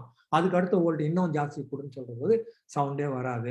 ஒருவேளை செத்துட்டான் போல இருக்குது அப்படின்னு இந்த எக்ஸ்பெரிமெண்டர் ஆள் சொல்லுவாரு. அப்புறம் இந்த ஆள் இருப்பாங்க, இவங்களுக்கு பிடிக்காது, ஆனாலும் பவர் அத்தாரிட்டி அப்படின்னு ஒருத்தன் இருந்தான்னா அந்த அத்தாரிட்டி சொன்னா பொறுப்பு அவன் தான் ஷாக் கொடுக்க சொன்னா, அவன் தான் கேள்வி கேட்க சொன்னா, அவன் தான் என்ன கண்ட்ரோல் பண்றான், நான் பொறுப்பு இல்லை அப்படின்னுட்டு இவங்க வந்து வேலை பண்றாங்க. இதை நிறுத்திடுவாங்க. ஒரு 10 வோல்ட், 15 வோல்ட், 20 வோல்ட் வர்ற போது, 30 வோல்ட் வர்ற போது கத்துனான்னா ஐயோன்னு கத்துனான்னா நம்மால் நிறுத்திடுவான். அப்படிங்கிறத நம்ம சிவிலைஸ் சொசைட்டில, நம்ம சமுதாயத்துல ஒரு நல்ல குடிமகன் செய்வான் அப்படின்னு நம்ம நினைக்கிறோம். ஆனா மக்கள் அதிகாரத்துக்கு கட்டுப்பட்டவர்களாக இருக்கிறார்கள். அதிகாரி பொறுப்பேற்றுக் கொள்கிற போது இவங்க என்ன காரியங்கள் வேணாலும் பண்றாங்க அப்படின்னு இந்த ஸ்டான்லி மில்கிராம் எக்ஸ்பெரிமெண்ட் சொல்லுது. இது நம்ம எதிர்பார்க்காத ஒரு செய்தி. இதே மாதிரி ஸ்டான்ஃபோர்டு பிரிசன் எக்ஸ்பெரிமெண்ட் ஒன்று, ஸ்டான்ஃபோர்ட்ல ஜெயிலு நிஜமாவே ஜெயில் மாதிரி ஒரு 10 பேர், இந்த 10 பேரும் வந்து இவங்க தான் சப்ஜெக்ட், இவங்களை வந்து வார்டன் அப்படின்னு போட்டுருவாங்க. ஜெயில நீ வார்டன், நீ தான் அவங்களுக்கு அவங்கள பார்த்துக்க வேண்டியது உங்களோட வேலை. இது டம்மியா ஒரு 10 பேர் 20 பேர் கைதிகள்னு கொண்டாந்து உள்ள விட்டுருவாங்க. அந்த கைதிகள் இருக்கிற மாதிரி தலையை கொஞ்சம் ஷார்ட்டா முடிய வெட்டி, அந்த கட்டம் போட்ட சட்டையை போட்டு, அதுல ஒரு நம்பரை போட்டு, அவனை அரைக்கால் சட்டையை போட்டு, அவனுக்கு இவ்வளவுதான் காஃபி கொடுக்கலாம், 3 இட்லி தான் கொடுக்க முடியும், 2 சப்பாத்தி தான் கொடுக்க முடியும், அவனுக்கு ஃபேன் கொடுக்கக்கூடாது, அவனுக்கு போர்வை கொடுக்கக்கூடாது, படுக்கிற இடம் கொடுக்கக்கூடாது, அவனுக்கு சிமெண்ட் தர தான் கொடுக்கணும், அவனை 10 ரவுண்டு ஓட வைக்கணும். இந்த மாதிரி இதெல்லாம் அவன் அந்த ஜெயிலில் இருக்கிற கைதிகளை எப்படி ட்ரீட் பண்ணணும் அப்படின்னு இவங்களுக்கு சொல்லி கொடுக்குறாங்க. இவங்க அதே மாதிரி அவங்க இல்ட்ரீட் பண்றாங்க. அவனை அடி, அவன் 2 பேரும் சண்டை போட்டானா 2 பேரையும் போட்டு அடி, இவங்க வேணும்னே இவங்களை வந்து சண்டை போடுற மாதிரி பண்ணுவாங்க. இவங்க ஜெயில் கைதிகள் மாதிரி இருப்பாங்க, இவங்க ஆக்ட் கொடுத்துட்டு இருப்பாங்க. ஆனா இவன் ஜெயிலர் அவங்கள கொடுமைப்படுத்துவான். அவங்க கிட்ட சொல்லிட்டாங்க, நீங்க ஒரு 10-15 நாளைக்கு நீங்க இங்க இருக்கணும் அப்படின்னு சொல்லிடுறாங்க. அவங்க ஏதோ எக்ஸ்பெரிமெண்ட், சரி கொஞ்சம் போல இருக்கும் அப்படின்னு நினைச்சு பார்த்தா நிஜமாவே இவங்க அவ்வளவு கொடுமைப்படுத்துறாங்க. இவங்கெல்லாம் இவனும் அவனும் நார்மலா ஒரே ஆபீஸ்ல வேலை பார்த்த ஆளுங்கன்ற மாதிரி வச்சுக்கொள்ளுங்களேன். இயல்பா ஒரு ஆபீஸுக்கு போய் வேலை பார்த்தவங்க அவங்கள கொண்டாந்து ஒருத்தனை ஜெயிலுக்குள்ள இரு அப்படின்னு சொல்லிட்டு இன்னொருத்தனை ஜெயிலர் நீ கண்ட்ரோல் பண்ணுன்னு சொன்னா அவ்வளவு கொடுமைப்படுத்துறான். கையில பவர் கொடுத்தா, இந்த ஆப்சல்யூட் பவர் கரப்ட்ஸ் ஆப்சல்யூட்லிம்பாங்க. கையில பவர் வந்த உடனே அவ்வளவு இதா இருக்கும், அவ்வளவு கொடுமை பண்றாங்க. இது இந்த பிலிப் ஜிம்பார்டோ அப்படிங்கிறவர் பண்றாரு. இவருக்கு மனைவி, உங்க மனைவி வந்து வெஸ்லரோ ஏதோ ஒரு பேர் அவங்களுக்கு. அவங்க என்ன பண்றாங்க, அவங்களும் ஒரு சைக்காலஜிஸ்ட். அவங்க 6வது நாள் வந்து பாக்குறாங்க. இது இந்த மாதிரி 5 நாள் நடக்குது, கொடுமையெல்லாம் நடக்குது. 6வது நாள் வர்றாங்க, அதை பாக்குறாங்க. ஒரு கப்பல் ஆஃப் ஹவர்ஸ் பார்த்துட்டு சொல்றாங்க, அடா பாவி இவ்வளவு கொடுமை பண்றியாடான்னு சொல்லிட்டு அப்படியே நிறுத்துறாங்க. அது ஒரு 15 நாள் எக்ஸ்பெரிமெண்ட்டோ என்னவோ. 6th day she says cut it down absolutely, இது தப்பு, கொடுமை பண்ணக்கூடாது அப்படின்னு சொல்லி புருஷனை பிடிச்சி வாங்குன்னு வாங்கி அந்த எக்ஸ்பெரிமெண்ட்டை நிறுத்துறாங்க. ஆனா நம்ம கற்றுக்கொண்ட செய்தி என்னன்னா, நார்மலா இருக்கிற ஆள்கிட்ட பவரை கொடுத்து இன்னொருத்தனை அடின்னு சொன்னோம்னா அடிக்கிறான். நார்மலா இருக்கிற ஒரு ஆள்கிட்ட நான் பொறுப்பேற்றுக்கிறேன், நான் தான் எல்லாத்துக்கும் இன்சார்ஜ், நீ வந்து கிளார்க் வேலை பாரு, சொன்னதை மட்டும் செய், சிந்திக்கிறது என்னோட வேலை, நான் எல்லாத்துக்கும் நான் பொறுப்பு, போட்டு அடுறான்னு அடிக்கிறான். அதனாலதான் ஹிட்லரு அந்த நாசி ஜெர்மனில இவ்வளவு பேரை கொலை பண்ண முடிஞ்சு, இந்த மாதிரிலாம் பார்க்க முடிஞ்சு. கையில பவர் கொடுத்தா மனிதன் மாறி விடுகிறான் அப்படிங்கிறதுக்கு இதெல்லாம் மிகச்சிறந்த உதாரணங்கள். மாறி விடுகிறான் மட்டுமில்ல, கொடுமையானவனாக மாறி விடுகிறான். இயல்பா நார்மலா இருந்த ஒரு மனிதன் கையில பவர் கிடைச்சதுக்கு அப்புறமா, இல்லைன்னா பவர்ல இருக்கிற ஒரு ஆளு சொன்னதுக்கு அப்புறமா பண்றோம். பல நேரங்களில் இப்ப இந்த யூஎஸ்ஏலே பாத்தீங்கன்னா, அந்த பிக் பாய் ஸ்மால் பாய் ஏதோ ஒன்று லிட்டில் பிரதர் அப்படின்னு மாதிரி 2 பேர் அந்த 1940 ஜப்பானுக்கு போய் குண்டு எடுத்து போட்டுறாங்க. அந்த பிளேன்ல போட்ட ஆளு அதுக்கப்புறம் நார்மல் லைஃப் லிவிங் முடிய மாட்டேங்குது அவனால. கொண்டு போய் ஜப்பான்ல போட்டா அங்க லட்சக்கணக்கான மக்கள் செத்து போனாங்க, அஃபெக்ட் ஆயிட்டாங்க. அந்த ஏரியாவே தரமட்டம் ஆயிடுச்சு அணுகுண்டு போட்டதுல. ஆனா இவனை போட வைத்தது அமெரிக்கன் பிரசிடென்ட், இல்ல டிஃபென்ஸ் மினிஸ்டரு, இல்ல எக்ஸ்டர்னல் அஃபேர்ஸ் மினிஸ்டர், யாரோ ஒரு ஆளு. அவங்க நீ பிளேன் எடுத்து போ, குண்டு போடுன்னு சொல்றான். போடுன்னு சொல்றப்ப இவன் போடுறான். போட்டா இவன் கதி கலங்கி போயிடுறான். அப்புறம் 40-50 வருஷம் கழிச்சு போய் அங்க இருந்த லேடி கிட்ட நான் பண்ணது தப்பு, நான் குண்டு போட்டது தப்புன்னு போயிட்டு மன்னிப்பு கேட்கறான், கட்டி பிடிச்சிக்கலாம். அப்புறம் 2 பேரும் பொங்கி பொங்கி அழறாங்க. சம்டைம்ஸ் நம்ம இன்னொரு ஆள் அத்தாரிட்டியில இருக்கிறாங்கிறதுனால பண்ணிடுறோம். இதே மாதிரி இப்போ அமெரிக்கால இந்த போருக்கு போயிட்டு, கல்ஃப்ல போருக்கு போயிட்டு திருப்பி வந்தவங்களுக்கு எல்லாம் பேட்ஜ் எல்லாம் கொடுத்ததுக்கு அப்புறமா இவங்க அந்த ஏதோ ஹட்சன் ரிவரோ ஏதோ ஒரு இடத்துல நின்றுட்டு அவ்வளவு பேரும் அமெரிக்கா பண்ணது தப்பு, அங்க போருக்கு போன இவங்க அவங்க போர்ல இருந்துக்கிறாங்க, ஈராக்ல இருந்து மேலதிகாரி சொன்னது எல்லாத்தையும் செஞ்சுட்டு அதுக்கப்புறம் திருப்பி வர்றாங்க. திருப்பி வர்றவங்களுக்கு பேட்ஜ் அதெல்லாம் கொடுக்குறாங்க. இந்த பேட்ஜ் எனக்கு வேண்டாம், யூஎஸ் பிரசிடென்ட் டவுன் டவுன் சொல்லிட்டு தூக்கி அடிக்கிறாங்க. வரிசையா 10-20 பேர் யூடியூப்ல இருக்கு.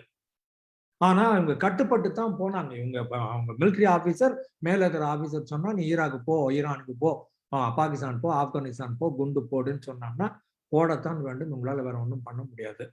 போட்டுறாங்க. திருப்பி வந்ததுக்கு அப்புறம் அவன் பாராட்டி பேட்ஜ் கொடுத்தா, சரிதான் போடா, நீ வேணாம், பேட்ஜ் வேணாம், நான் பண்ணதெல்லாம் நான் தப்பு, மனசாட்சியின் படி இந்த மாதிரி செய்திருக்க கூடாது. இதே மாதிரி சண்டை போட்ட ஒரு ஆளு முகமது அலி. முகமது அலி அந்த பாக்ஸர் சொல்லுவாங்கல்ல, ஐ ஆம் தி கிரேட்டஸ்ட்னு சொன்ன ஆளு. இவரையும் இந்த மாதிரி போருக்கு போன்னு சொல்றாங்க, வியட்நாம் போறோம் ஏதோ ஒரு போருக்கு போன்னு சொல்றாங்க. கவர்மெண்ட் பண்ணது தப்பு, போருக்கு போகக்கூடாது, நான் போக முடியாது, போய் ஜெயிலில் போட்டா போட்டுக்க மாட்டேன் போடான். நான் பாக்ஸிங்ல மட்டும்தான் துணிச்சிருக்காரன்னு நினைச்சியா?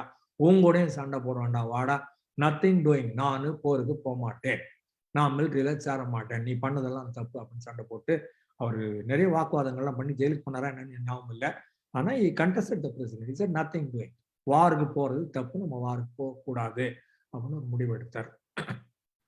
இதே போல லாங் பேக் ஜெயலலிதா பீரியட்ல 2 லட்சம் கவர்மெண்ட் எம்ப்ளாயீஸை டிஸ்மிஸ் பண்ணாங்க.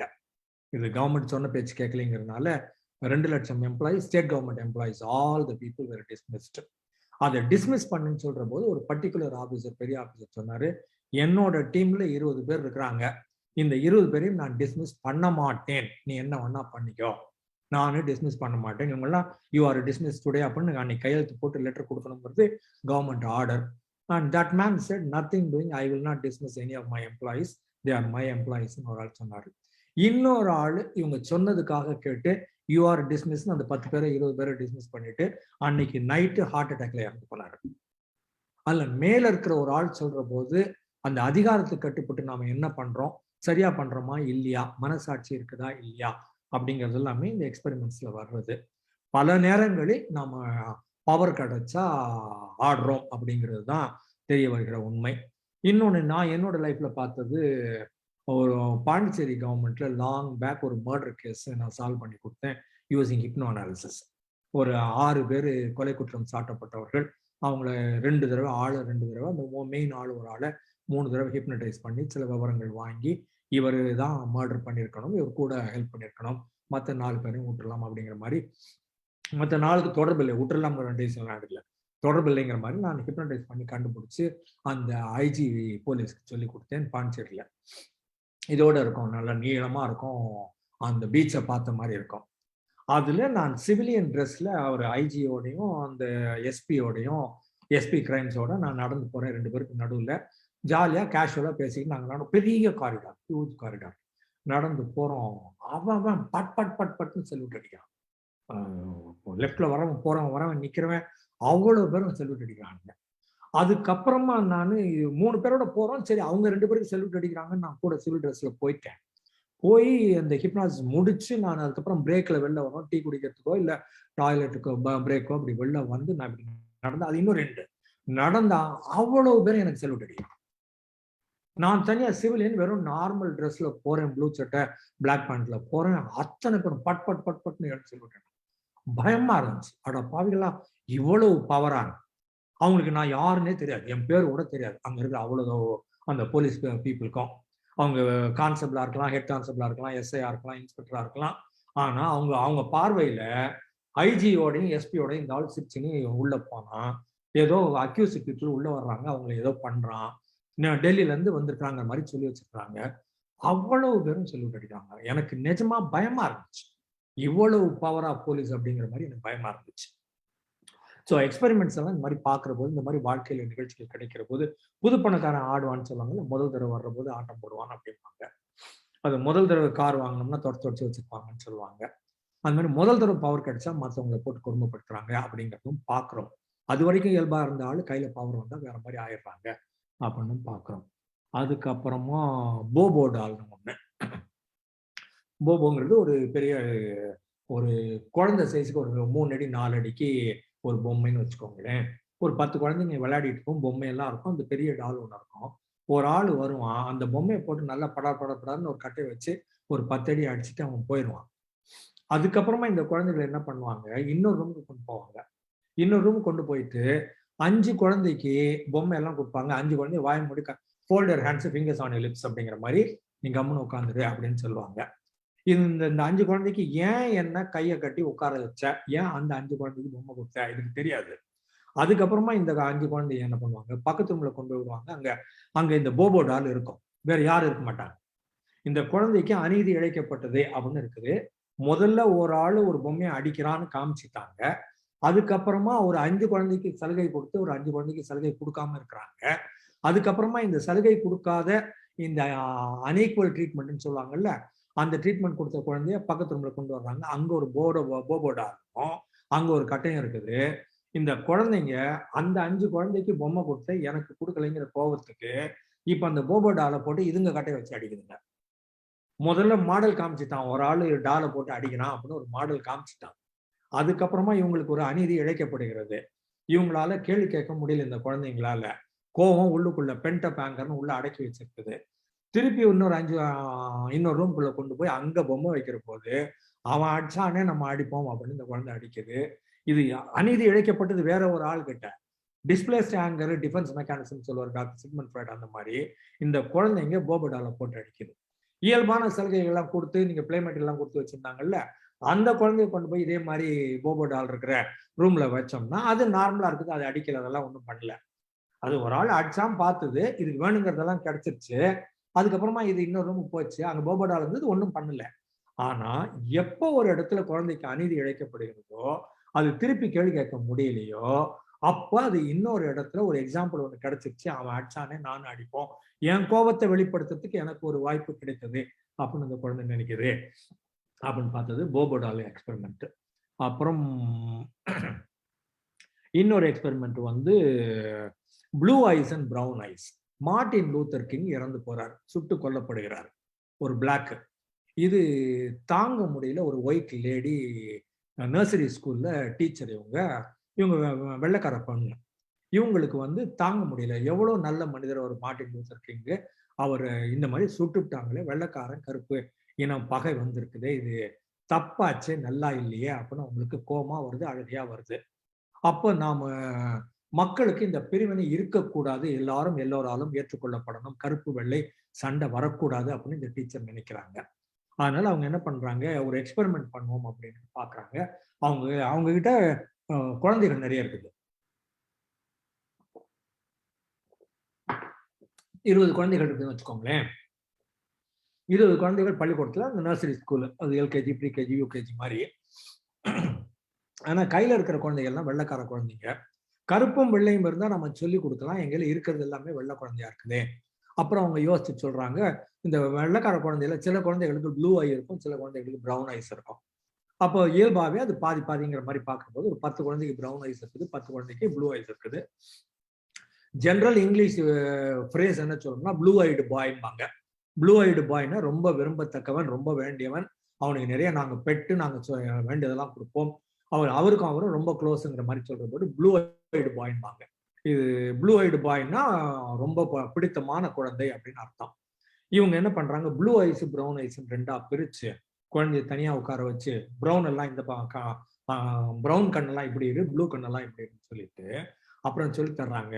இந்த ப்ளூ ஐனா அவங்க வந்து இன்டெலிஜென்ட்டா இருப்பாங்க, இன்டெலிஜென்ட்டா இருந்தாங்கன்னா தான் அவங்களுக்கு கண்ணு ப்ளூவா இருக்கும் அப்படின்னு இவங்களா ஒரு புது தேரி ஒண்ணு சொல்லி, அந்த ப்ளூ குழந்தைகளுக்கு விளையாடுறதுக்கு நிறைய பொம்மை கொடுத்து, நிறைய டைம் கொடுத்து, நிறைய பிரேக் கொடுத்து, அது என்ன சின்ன காரியம் பண்ணுச்சுனாலும் நிறைய அப்ரிஷியேட் பண்ணி, இந்த பிரவுன் குழந்தைகளுக்கு மூளை பத்தாது, மூளை வளர்ச்சி கிடையாது, இவங்க இன்டெலிஜென்ட் கிடையாது, இவங்கெல்லாம் தத்தி, இவங்கெல்லாம் முட்டாள்கள் அப்படிங்கிற மாதிரி இவங்க சொல்லி கொடுத்து, இவங்களோட பிளே டைமையும் குறைச்சி, இவங்களுக்கு பிரேக் டைமையும் குறைச்சி, இவங்களுக்கு பனிஷ்மெண்ட்டையும் அதிகமாக்கி ஒரு 2-3 நாள் பண்றாங்க. ஒவ்வொரு நாளும் ப்ளூ ஐ குழந்தைங்க வந்து இன்டெலிஜென்ட்னு சொல்றாங்க, பிரவுன் ஐ குழந்தை வந்து இன்டெலிஜென்ட் கிடையாது அப்படின்னு சொல்லி கொடுக்குறாங்க. ஒரு 2 நாளோ 3 நாளோ ஆனதுக்கு அப்புறமா வந்து இவங்க சொல்றாங்க, நான் பண்ணது தப்பு, ப்ளூ ஐக்கும் பிரவுன் ஐக்கும் வித்தியாசமே கிடையாது அப்படிங்கிற போது, இந்த ப்ளூ ஐடு பசங்க இந்த 3 நாள்ல நான் இன்டெலிஜென்ட்னு சொன்னதுக்கு அப்புறமா இவங்க அவ்வளவு பவர் காமிக்கிறானுங்க, இந்த பிரவுன் ஐ பசங்களோட எல்லாம் போட்டு அடிக்கிறானுங்க, பிரவுன் ஐ பசங்க நாம சரியில்லை போல இருக்குது அப்படின்னு நம்புறாங்க. அதனால இவங்க என்ன பண்றாங்க, அடி வாங்கிக்கிறாங்க, நான் தாழ்த்தப்பட்டவன், நான் தாழ்ந்தவன், நான் அறிவு குறைவுபட்டவன் அப்படிங்கிற மாதிரி இவங்களே ஃபீல் பண்ண ஆரம்பிச்சுட்டானுங்க. இவங்க பவர் காமிக்க, திமிர் காமிக்க அரகண்டா ஆக ஆரம்பிச்சுட்டாங்க. அப்புறம் 3ஆவது நாள் சொல்லி தர்றாங்க, ஒண்ணுமே கிடையாது, எல்லா குழந்தையும் ஒண்ணுதான், ப்ளூவுக்கும் பிரவுனுக்கும் வித்தியாசமே கிடையாது, ப்ளூ வித்தியாசம் பெஸ்ட்ன்னு சொன்ன உடனே உங்களுக்குள்ள எவ்வளவு தனிமை வந்துருது, எவ்வளவு திமிரு, எவ்வளவு அரகன்ஸ் வந்துருது, பிரவுன்னு சொன்ன உடனே எவ்வளவு அடங்கி போறீங்க, இந்த மாதிரி இருக்கக்கூடாது, இது தப்பு, இது கருப்பா இருந்தாலும் சரி, வெள்ளையா இருந்தாலும் சரி, பிரவுன் பாயா இருந்தாலும் சரி, ப்ளூ ஐயா இருந்தாலும் சரி கிடையாது, நீங்க உங்களுக்கு இதை காமிக்கிறதுக்காக நான் இதை பண்ணினேன் அப்படின்னு சொல்லிட்டு அந்த டீச்சர் சொல்லி தர்றாங்க. எல்லாரும் ஈக்குவல், எல்லாரும் இணையா ட்ரீட் பண்ணணும். மாத்தி கொடுத்தோம்னா இப்ப நான் சொன்ன 2 நாளுக்குள்ளேயே இவ்வளவு அரகண்டா மாறுறீங்களே, அப்ப இந்த சமுதாயம் உங்களுக்கு எவ்வளவு சொல்லித் தருது? வெள்ளைக்காரன்லாம் ரொம்ப புத்தாலி, கருப்பன்லாம் முட்டாள், கருப்பன்லாம் திருடன், கருப்பன்லாம் வயலன்ஸ்ல ஈடுபடுகிறான்னு உங்களுக்கு சொல்லி கொடுத்ததெல்லாம் தப்பு, எல்லாரும் ஒண்ணு. இந்த மாதிரி சொல்லி கொடுத்ததுனால இந்த மாதிரி அரகண்டா வர்றாங்க. சொல்லி கொடுத்ததுனால நீங்க தாழ்ந்தவன்னு நினைக்கிறீங்க, அதெல்லாம் கிடையாது அப்படின்னு இந்த மாதிரி சொல்லி கொடுக்குறாங்க. இதுல எக்ஸ்பெரிமெண்ட்ல என்ன தெரிய வருதுன்னா, 2 நாள் சொல்லி கொடுத்த உடனே ஒரு குரூப் இந்த மாதிரி ஆயிடுது அப்படின்னு தெரியுது. இன்னும் அடுத்து போட்டுமா, நேரம் ஆயிடுச்சா? இன்னும் ஒரு எக்ஸ்பெரிமெண்ட் சொல்லட்டுமா? ராபர் போகலாம். இதோடய சேர்ந்து வர்றதுனால அதையும் கம்ப்ளீட் சொல்லிடலாம் சார், சொல்லிடலாம். ராபர் கேவ் எக்ஸ்பெரிமெண்ட் இன்னொரு எக்ஸ்பெரிமெண்ட் இருக்குது. அது ராபர் கேவ்னா சும்மா ஒரு கேவ். ராபர் சும்மா ராபர்ங்கிறது ஒரு நேம், இது கொள்ளக்காரன் அர்த்தம் இல்ல. ராபர் கேவ் அப்படின்னு ஒரு இடம். அந்த இடத்துல என்ன பண்றாங்க, வேற வேற பள்ளிக்கூடத்தை சேர்ந்தவங்களை கொண்டு வர்றாங்க. கொண்டு வந்துட்டு இந்த குரூப் பாடு தனியா அவங்களுக்கு ஒண்ணு வச்சிருப்பாங்க, அந்த குரூப்புக்கு தனியா ஒண்ணு வச்சிருப்பாங்க. ஒரு தீவு மாதிரி ஒரு இடம் வச்சுக்கோங்க தனியா, மற்ற இடத்துல வந்து அந்நியப்பட்ட இடம், கனெக்டிவிட்டி இல்லாத இடம். அப்புறம் ஒரு நாள் இவங்க இப்படி இந்த பக்கம் கூட்டு வருவாங்க, இவங்களை கூட்டு வந்து ஆஹா நீ இருப்பியா நீ இருப்பியா, ஆமா எங்க ஸ்கூல்ல கூட்டியாந்தாங்க எங்க ஸ்கூல்ல கூட்டியாந்தாங்கன்னு. அப்ப இவங்க 2 பேரும் ஒருத்தர் மீட் பண்ற மாதிரி ஒரு சுச்சுவேஷனை கிரியேட் பண்ணுவாங்க. அதுக்கு முன்னால ஒரு 2-3 நாள் இவங்க தனியா இருப்பாங்க, ஒரு 2-3 நாள் தனியா இருப்பாங்க, ஒரே தீவுல இருப்பாங்க. அப்புறம் தான் இவங்க 2 பேரும் மீட் பண்ற மாதிரி ஆகும். அதுக்கப்புறமா இவங்க என்ன சொல்லுவாங்க, போட்டி வைக்கிறோம் வா அப்படின்னு சொல்லிட்டு இந்த ஸ்கூல் பசங்களுக்கும் அந்த ஸ்கூல் பசங்களுக்கும் போட்டி வைப்பாங்க. போட்டி வச்சாங்கன்னா இவன் அவனை எவ்வளவு தூரம் ஓவர்டேக் பண்ண முடியுமோ, வின் பண்ண முடியுமோ அவ்வளவும் இவன் கண்டெஸ்ட் பண்ணுவான், இவன் அவ்வளவு கண்டெஸ்ட் பண்ணுவான், இவன் அவனை திட்டுவான், அவன் இவனை திட்டுவான். இந்த கேம் எல்லாம் முடிஞ்சதுக்கு அப்புறமா கூட ஒன்னா பக்கத்துல டென்ட் மாதிரி போட்டு வச்சோம்னா இந்த குரூப் அந்த குரூப்போட பேசாது, அந்த குரூப் இந்த குரூப்போட பேசாது. ஆனா கள்ள தடிக்கிற மாதிரி வேலைகள்லாம் செய்வாங்க. வம்பெல்லாம் பண்றது, கலடா பண்றது, பிடிக்காதவங்க ராகிங் பண்ணுவாங்கல்ல, அந்த மாதிரி வம்பெல்லாம் இந்த குரூப் அந்த குரூப்பை பண்ணோம், அந்த குரூப் இந்த குரூப்பை பண்ணோம். தனியா போறதுக்கு உங்களுக்கு நான் பசங்களுக்கு நான் பயம், அடிச்சுக்கணும் அந்த குரூப் அப்படின்ட்டு மொத்தமா இருப்பாங்க. அதுக்கப்புறம் இதுல என்ன பண்ணுவாங்க, கொஞ்சம் பெண்கள் இருப்பாங்க, கொஞ்சம் ஆண்கள் இருப்பாங்கன்னு வச்சுக்கோங்களேன் 2 குரூப்லயும். அதுக்கப்புறம் என்ன பண்ணுவாங்க, பெண்கள் எல்லாம் ஒரு குரூப், ஆண்கள்லாம் ஒரு குரூப் அப்படின்னு பிரிச்சிருவாங்க. பிரிச்சுட்டு இப்ப இந்த ஸ்கூல்ல இருந்து கொஞ்சம் எடுத்து போட்டு அந்த ஸ்கூல்ல இருந்து கொஞ்சம் எடுத்து போட்டு விட்டோம்னா, இப்ப பெண்கள் பூரா ஆண்களோட சண்டை போடுறது, ஆண்கள் பூரா பெண்களோட சண்டை போடுறது. கேம்ல மட்டும்தான் போட்டி வச்சாங்க. இதை உங்க கேமை தாண்டி ஃபுல் டேக்கு கொண்டு போயிடுறாங்க. இப்ப பள்ளிக்கூடம் போயிட்டு வர மாதிரி இல்லாம they stay in the island, they stay in the cave area. Net result all the girls hate all the boys, all the boys hate these all the girls. அதுக்கப்புறம் என்ன பண்ணுவாங்க, இந்த குரூப்ல இருந்து 5 கேர்ள் எடுத்து இந்த பக்கம் போட்டு 5 பாய் எடுத்து அந்த பக்கம் போட்டு இப்ப குலுக்கி விட்டாங்க. இப்ப என்ன ஆயிரும்னா, இப்ப கேர்ள்ஸ் எல்லாம் என் செட்டுக்கு வந்துருச்சு, 5 பேர் 5 பாய்ஸ், அந்த பக்கம் 5 கேர்ள் 5 பாய்ஸ், இந்த குரூப் அந்த குரூப் அடிக்கும், அந்த குரூப் அந்த குரூப் அடிக்கும். எப்போ உனக்கு குரூப்னு சொல்லிட்டோம்னா அந்த குரூப்புக்குள்ள ஒரு ஐடென்டிட்டி ஒண்ணு வந்துருது, நானு என்னோட குரூப்னு வந்துருது. என் ஸ்கூலு உன் ஸ்கூலு சண்டை போட்டாங்க, ரைட்டு. அப்ப இங்க இருந்து கொஞ்சம் பண்ண ஆணு பெண்ணுன்னு பிரிச்சு விட்டாங்க. ஆணு பெண்ணோட சண்டை போட்டான், பெண் ஆணோட சண்டை போட்டான், குரூப் ஐடென்டிட்டி வந்துருச்சு, ஆண் குரூப் பெண் குரூப் ஐடென்டிட்டி வந்துருச்சு. 5 பெண்ணு 5 ஆண், 5 பெண்ணு 5 ஆண் கொண்டாந்து விட்ட உடனே 5 பெண்ணு 5 ஆண் இது என் குரூப், அந்த 5 பெண்ணு நேத்து வரைக்கும் ஸ்கூல்னு தனியா இருந்தான், சண்டை போட்டான். கொண்டாந்து பெண்ணை சேர்த்த உடனே ஆண் சேர்த்த உடனே ஆண் பெண்ணுன்னு சண்டை போட்டான். ஆண் பெண்ணை ஒன்னா சேர்த்து போட்ட உடனே அந்த ஆண் பெண். அப்போ ஒரு 2 நாளுக்கு முன்னால அது வேற குரூப்னு சண்டை போட்டேன், 2 நாள் கழிச்சு அந்த குரூப்ல ஏத்துக்கிட்டேன், 2 நாள் கழிச்சு இன்னொரு குரூப் உள்ள போயிட்டேன். எப்போ ஒரு குரூப் நீங்க ஃபார்ம் பண்ணீங்கன்னாலும் நேத்து வரைக்கும் உங்க குரூப்ல ஃப்ரெண்டா இருந்த ஆளோட சண்டை போடுவீங்க, நேத்து வரைக்கும் சண்டை போட்ட ஆளை குரூப்ல சேர்த்துக்குவீங்க. உங்களுக்கு ஒரு குரூப் ஐடென்டிட்டின்னு ஒண்ணு இருக்குது. தனி ஐடென்டிட்டி, இண்டிவிஜுவல் ஐடென்டிட்டி நம்ம எல்லாம் வச்சிருக்கிறோம். ஆனா குரூப்பை எப்படி மாத்தி போட்டாலும் அதுக்குள்ள ஒரு அஃபினிட்டி வந்துடும். அஃபினிட்டி வந்த உடனே எதிர் குரூப்பை போட்டு சண்டை போடு அப்படிங்கிற போட்டி பொறாமையும் வந்துடும் அப்படின்னு சொல்லுது. இதே 20 பேர் தான். முதல்ல ஒரு செட்டு ஸ்கூல்னு இருந்தது, அப்புறமா ஆண் பெண்ணுன்னு இருந்தது, அப்புறம் பாதி பெண் பாதி ஆண், பாதி பெண் பாதி ஆண் வந்தது. நீங்க எப்படி குலுக்கி போட்டாலும் உங்க செட்டு யாருன்னு சொல்லிட்டாங்கன்னா நம்ம மாத்திடுவோம். இதை நம்ம கிரிக்கெட் டீம்ல கூட பார்த்துருக்கலாம். அவன் பாம்பேல ஆடுற வரைக்கும் அவன் அயோக்கியா ஆஹா ஓ எல்லா சண்டையும் போடுவானுங்க, எங்க தமிழ்நாடு சென்னை டீம்னுவான். அவனை விலைக்கு வாங்கி அடுத்த வருஷம் சென்னை டீம்ல போட்டீங்கன்னா ஆஹா இவன் எங்காலே அப்படின்னு உடனே மாத்திடுவான். குரூப் ஐடென்டிட்டின்னு ஒண்ணு வச்சிருக்கிறோம். நம்ம தனி ஐடென்டிட்டியை தாண்டி நம்மளுக்கு கும்பல் ஐடென்டிட்டி வேண்டி இருக்குது. ஏன்னா இயற்கை சொல்லுது, நீ கும்பல் இருந்தன்னா பழிச்சுக்குவ, குரூப் இருந்ததுன்னா உனக்கு நல்லது, தனியா இருந்தா அடி வாங்குவ. அதனால உன் குரூப்னு சொல்லிட்டா உன் குரூப்ல எவ்வளவு தூரம் நீ நெருக்கமா இருக்கிறியோ அப்ப நீ மத்த குரூப்ல இருந்து தப்பிச்சுக்க வழி இருக்குது, இல்லைன்னா மத்த குரூப்னு தனியா இருந்தா உன்னை கொண்டு போடுவான். அதனால நீ எப்பவுமே உன் குரூப்பை நெருக்கமா வச்சுக்கோ, அப்பதான் மத்த குரூப்ல அடி வாங்காம தப்பிச்சுக்கலாம் அப்படிங்கறதெல்லாம் இது சொல்லுது. அதனால எல்லாருக்குள்ளயும் ஈகோன்னு ஒண்ணு இருக்குது. ஈகோன்னா நார்மல் ஈகோ சொல்ல வரேன், இயல்பான செய்தி மனநிலை டிரான்சாக்னாலிசிஸ்ல. ஆல்டர் ஈகோன்னு ஒண்ணு வச்சிருக்கிறோம். எல்லாருக்குள்ளயும் ஒரு ஷேடோ ஒண்ணு இருக்குது, உள்ளுக்குள்ள மறைந்து இருக்கிற ஒரு ஆள் இருக்கிறாங்க உள்ளுக்குள்ள. அந்த ஆல்டர் ஈகோ இந்த மாதிரி எக்ஸ்பெரிமெண்ட்ஸ், மில்கிராம் எக்ஸ்பெரிமெண்ட்டோ இல்ல ஸ்டான்போர்ட் பிரிசன் எக்ஸ்பெரிமெண்ட்லயோ இல்ல ராபர் கேவ் எக்ஸ்பெரிமெண்ட்லயோ இல்ல போபோடால் எக்ஸ்பெரிமெண்ட்லயோ ப்ளூ ஐ பிரவுன் ஐ எக்ஸ்பெரிமெண்ட்லயோ பாக்குற போது இந்த ஆல்டர் ஈகோ வெளியில வருது. ஆல்டர் ஈகோ கூடுமான அளவுக்கு நம்ம சப்ரஸ் பண்ணி அடக்கி உள்ள வச்சிருக்கிறோம். எனக்குள்ள இருக்கிற அந்த ஷேடோவும் எனக்குள்ள இருக்கிற அந்த இன்னொரு முகமும் எனக்குள்ள இருக்கிற இன்னொரு ஆளும் அதோட வெளியில வராம வச்சிருக்கிறோம். ஆனா வாய்ப்பு கிடைக்கிற போது, அத்தாரிட்டி சொல்ற போது, பவர் எங்களுக்கு கிடைக்கிற போது, பவர்ஃபுல் ஆள் என்னை கண்ட்ரோல் பண்ற போது நான் எனக்குள்ள இருந்து வேற ஒரு முகம் வெளியில வர ஆரம்பிக்குது அப்படின்னு இந்த எக்ஸ்பெரிமெண்ட்ல தெரியுது. So I am ton.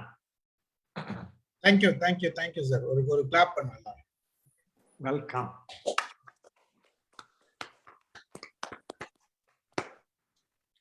ஆக்சுவலா நீங்க ஏகப்பட்ட கேஸ் ஸ்டடிஸ்ன்னு சொன்னீங்க. இன்னைக்கும் கிராமங்கள்ல பல ஏரியால சேரின்னு ஒதுக்கப்பட்ட ஏரியா இருக்கு, மற்ற ஏரியா காலனின்னு இருக்கு. இந்த சேரியில இருக்கிறவங்க மனநிலை அவங்களே அவங்களுக்குள்ளற நாங்கெல்லாம் தாழ்த்தப்பட்டவங்க, எங்களெல்லாம் இது இப்படிதான் இருக்கோம், நாங்கெல்லாம் இப்படிதான் இருக்கணும்ன்ற மனநிலையிலேயே வாழறவங்கள பல பேர் இன்னைக்கும் இருக்கிறாங்க. சரி, மென்டலா இட் இஸ் டியூன்டு. ஆனா அவங்களுக்கு கொஞ்சம் கூட அதாவது இதுல இருந்து வெளியில வரல. அவங்க அந்த அந்த அந்த காலத்துல இருந்து இன்னைக்கு வரைக்கும் இருந்த அந்த மனநிலையிலேயே இருக்கிறவங்க பல பேர் இன்னைக்கும் இருக்கிறாங்க. அதை பயன்படுத்தி அவங்களை அடிமைத்தனம் பண்ற ஒரு கேட்டகரியும் இன்னைக்கும் இருக்குது. இது உற்று நோக்கக்கூடிய ஒரு விஷயம். சைக்கலாஜிக்கலா வழியா அஃபெக்ட் பண்ணி வச்சிருக்கோன்றதுதான் உண்மை. ஆனா தமிழ்நாடு நிறைய மாறி இருக்குது, இன்னும் மாறாத அந்த பக்கம் நார்த்ல நிறைய இருக்கு. இன்னும் இருக்கு. அதாவது நம்ம தமிழ்நாடு நம்ம கண்ணுக்கு ஒஸ்டா தெரியுதுன்னா அப்போ தமிழ்நாடு தான் டாப்ல இருக்குது. மத்த ஸ்டேட் எல்லாம் எப்படி இருக்கும்ன்றது நினைக்கும் போது பல பல பெண்கள், எனக்கு கல்கட்டால ஒரு ஒரு பெண்ணு ஆக்சுவலா அவ வேலைக்காக ஒரு ஸ்டேட்டுக்கு போறா, மத்திய பிரதேஷ் போறா.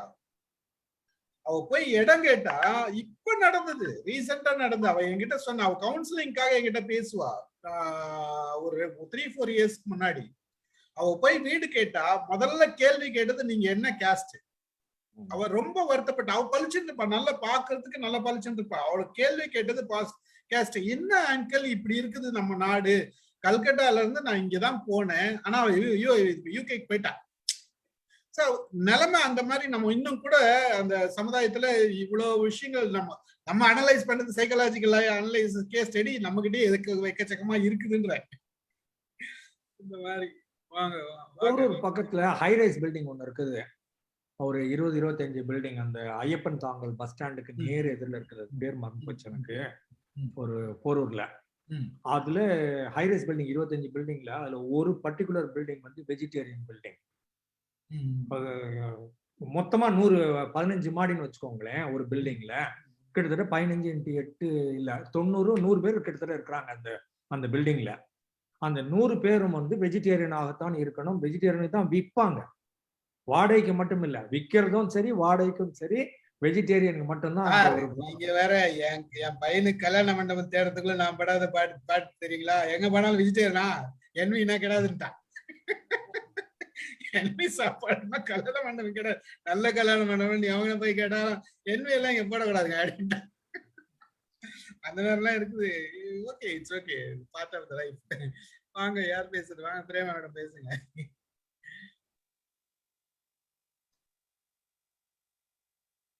கேள்விகள் ஒண்ணும் இல்ல சார். நமக்கு எப்படி நம்ம அதை ட்ரீட் பண்றோமோ, அந்த அந்த ஹேபிட்ஸ் எப்படி அவங்களோட கேரக்டரையே சேஞ்ச் பண்ற அளவுக்கு மாறிடுது அப்படின்னு தெரிஞ்சுக்கிறதுக்கு இந்த கேஸ் ஸ்டடிஸ் அந்த ஜெயில போட்டிருக்கிற 2 குரூப்பும் சரி, இந்த மாதிரி ப்ளூ ஐஸ் அண்ட் பிரவுன் ஐஸை கம்பேர் பண்ணும்போது சரி, இந்த பேட்சா மிக்ஸ்டு பேட்சா போட்டாலும் செப்பரேட் பேட்சா போட்டாலும் பேட்ச்ன்னு சொல்லிட்டா அதுக்குன்னு ஒரு யூனிக்னஸ், இதெல்லாம் தெரிஞ்சுக்கிறதுக்கு இதெல்லாம் நீங்க சொல்ற மாதிரி நடைமுறையில் இப்படிப்பட்ட இஷ்யூஸை பார்த்துக்கிட்டு இருக்கும். ஒரு ஜெயிலுக்கு போயிட்டு வந்தான்னா அதுக்கப்புறம் அவன் நல்லவனாவே வாழ முடியறது இல்லை. சமுதாயம் அவனுக்கு அந்த ஜெயிலுக்கு போயிட்டு வந்தான்னு சொல்லும்போது அவன் திருப்பி குற்றவியல்ல ஈடுபடுற மாதிரி ஆயிடுது.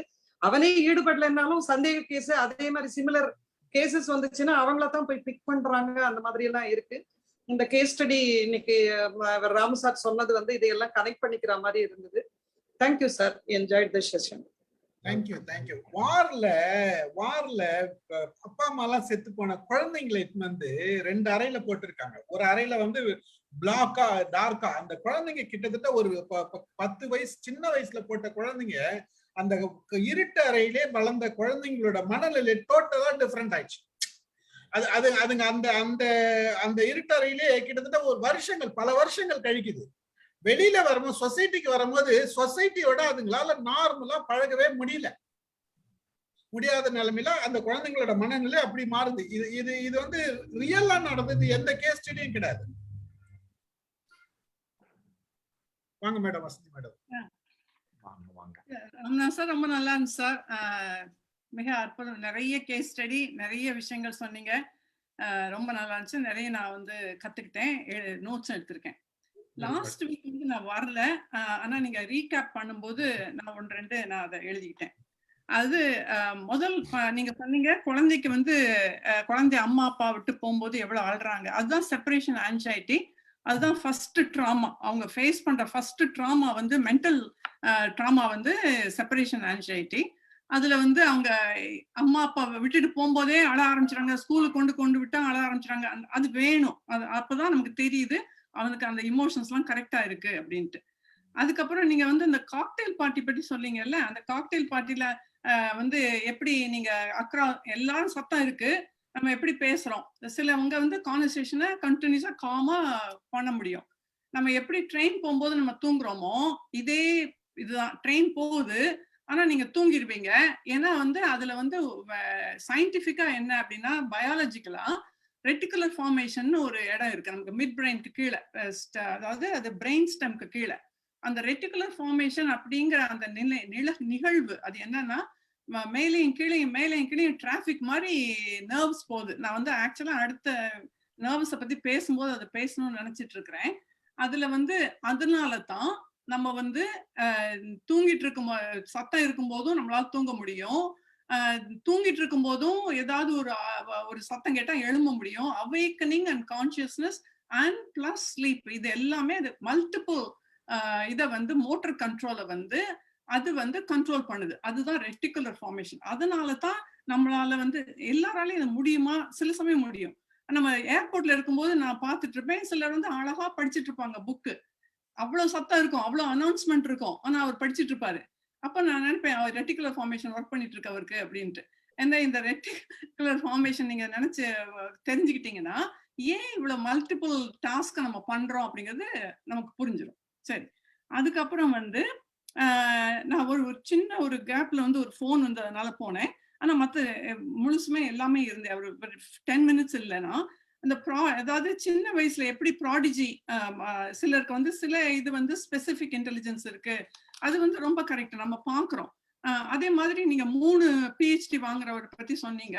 அதுல இப்போதைக்கு நம்ம வந்து நம்மளோட ப்ராப்ளம் என்ன அப்படின்னா, ஒரு சப்ஜெக்ட மட்டும்தான் படிச்சுட்டு இருக்கோம், மிஞ்சி போனா இன்னொரு சப்ஜெக்ட் படிக்கிறோம் காலேஜ்லயே.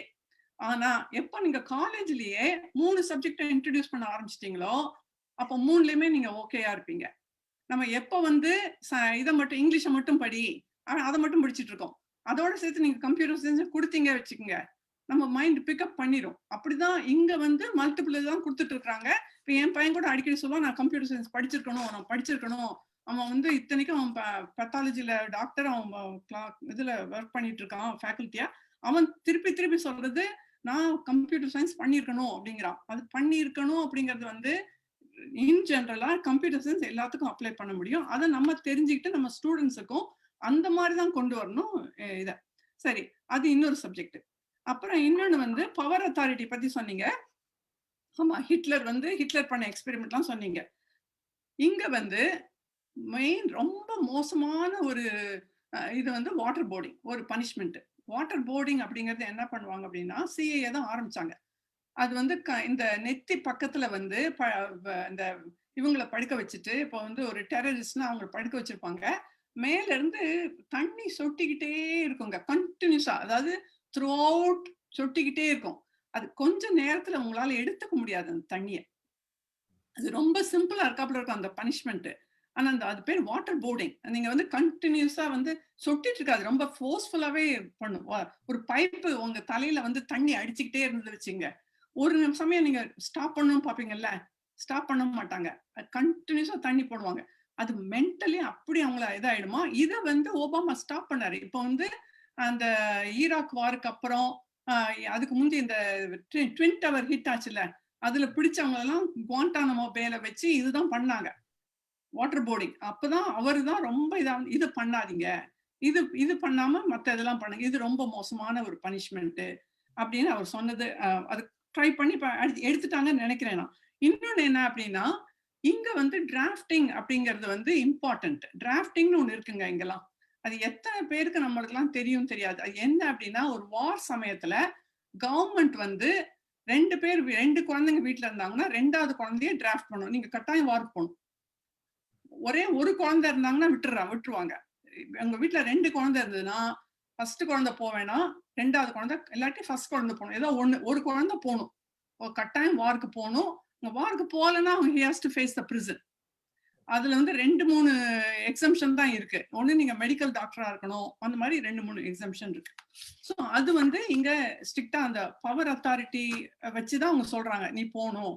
நான் வந்து கவர்மெண்ட் நான் சொல்றேன், நீ வந்து அந்த காலத்துல பாண்டியராஜா அதுல இருந்து ஒருத்தர் வீட்டுல இருந்து ஒருத்தர் கூப்பிட்டுருப்பாங்க. ஆனா இங்க ஜனநாயகத்திலேயே நாங்க சொல்றோம், கண்ட்ரிக்காக நீ போகணும்னா போய்தான் ஆகணும். யாரும் விலக்கு கிடையாது. இந்தியன்ஸோ கொரியன்ஸோ சைனீஸோ விலக்கு கிடையாது. இந்த ஊர்ல பிறந்தீங்கன்னா சிட்டிசனா இருந்தீங்கன்னா you are bound to be drafted at one point if there is a war. அதுக்கப்புறம் வந்து blue eyed bond, blue eyed அப்படி சொன்னீங்களா, இங்க இன்னொரு இது இருக்குங்க, பிளாண்டுக்கும் ப்ரூனெட்டுக்கும். அது பிளாண்டுன்னா வந்து தலை வந்து அப்படி செம்பட்டையா இருக்கும், ஒயிட்டா இருக்கும். ப்ரூனெட் அப்படிங்கிறது கருப்பா, நம்மள மாதிரி கருப்பா இருக்கிறது. இதுல இங்க வந்து ஒரு விசேஷம் என்னன்னா, பிளாண்ட் வந்து கொஞ்சம் டல்லுன்னு ஒரு பேர் வந்துருச்சு அவங்களுக்கு. அழகாவும் இருப்பாங்க, முட்டாளாவும் இருப்பாங்கன்னு சொல்லுவாங்க. முட்டாளா இருப்பாங்க. அந்த ஷீஸ் அ பிளாண்ட் அப்படின்னா நமக்கு புரிஞ்சுக்கணும், அது வந்து அவ்வளவுதான் அவளோட இன்டெலிஜென்ட் அப்படின்ட்டு. ப்ரூனெட் வந்து ரொம்ப ஸ்மார்ட்டா இருப்பாங்க அப்படிங்கிற ஒரு ஐடியா வந்துருச்சு. அது ரொம்ப சந்தோஷம் எனக்குலாம். அதுக்கப்புறம் வந்து நீங்க வந்து இதுல டிவி ஷோ பாத்தீங்கன்னா, எனக்கு இது முதல்ல தெரியாது, இந்த கதை தெரியாது. அதாவது டிவி ஷோ வந்து முத்தியாராமன் சார் எப்பாவது உங்களுக்கு டைம் இருந்தா பாருங்க, த்ரீஸ் கம்பெனின்னு ஒரு ஷோ. அது நான் வந்தப்போ நான் அடிக்டடா இருந்தேன் அந்த ஷோக்கு. ஓகே, த்ரீஸ் கம்பெனிங்கிறது பழைய ஷோ. அது வந்து ஒரு 30 வருஷத்துக்கு முந்தி வந்த ஷோ. அதுல ஒரு பிளாண்ட் ஒரு லேடி வருவா, அவளை எப்பவுமே ஸ்டூபிடாவே காட்டுவாங்க. அப்ப நினைச்சுப்பேன், என்னடா இவ்வளவு அழகா இருக்கா, இவ்வளவு பேர் இவ்வளவு இப்படி கேரக்டரிஸ்டிக் பண்ணிருக்காங்கன்ட்டு. அப்புறம் தான் தெரிஞ்சது பிளாண்ட்னா அது ஸ்டூபிடு, அதாவது அவ்வளவு இன்டெலிஜென்ட் கிடையாது, டல்லு அப்படின்னு அர்த்தம் அப்படின்ட்டு.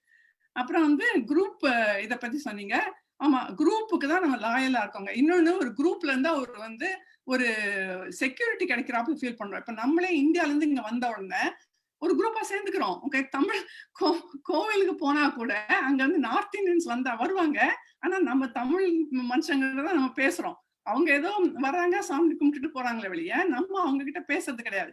அதுக்கப்புறம் வெளியில போனோம்னா இந்தியன்ஸை பாத்துறோம். இந்தியன்ஸ் தான் சரி பரவாயில்ல இந்தியா அப்ப பேசுறோம். இல்லாட்டி ஒரு குரூப் கூட தான் நம்ம அத நம்மளோட மென்டாலிட்டியா, எல்லாரோட மென்டாலிட்டியும் அதான் இருக்கும்னு நினைக்கிறேன். நம்ம வந்து ரொம்பவே ஜாஸ்தி குரூப்பிசம் நம்ம கிட்ட இருக்கு.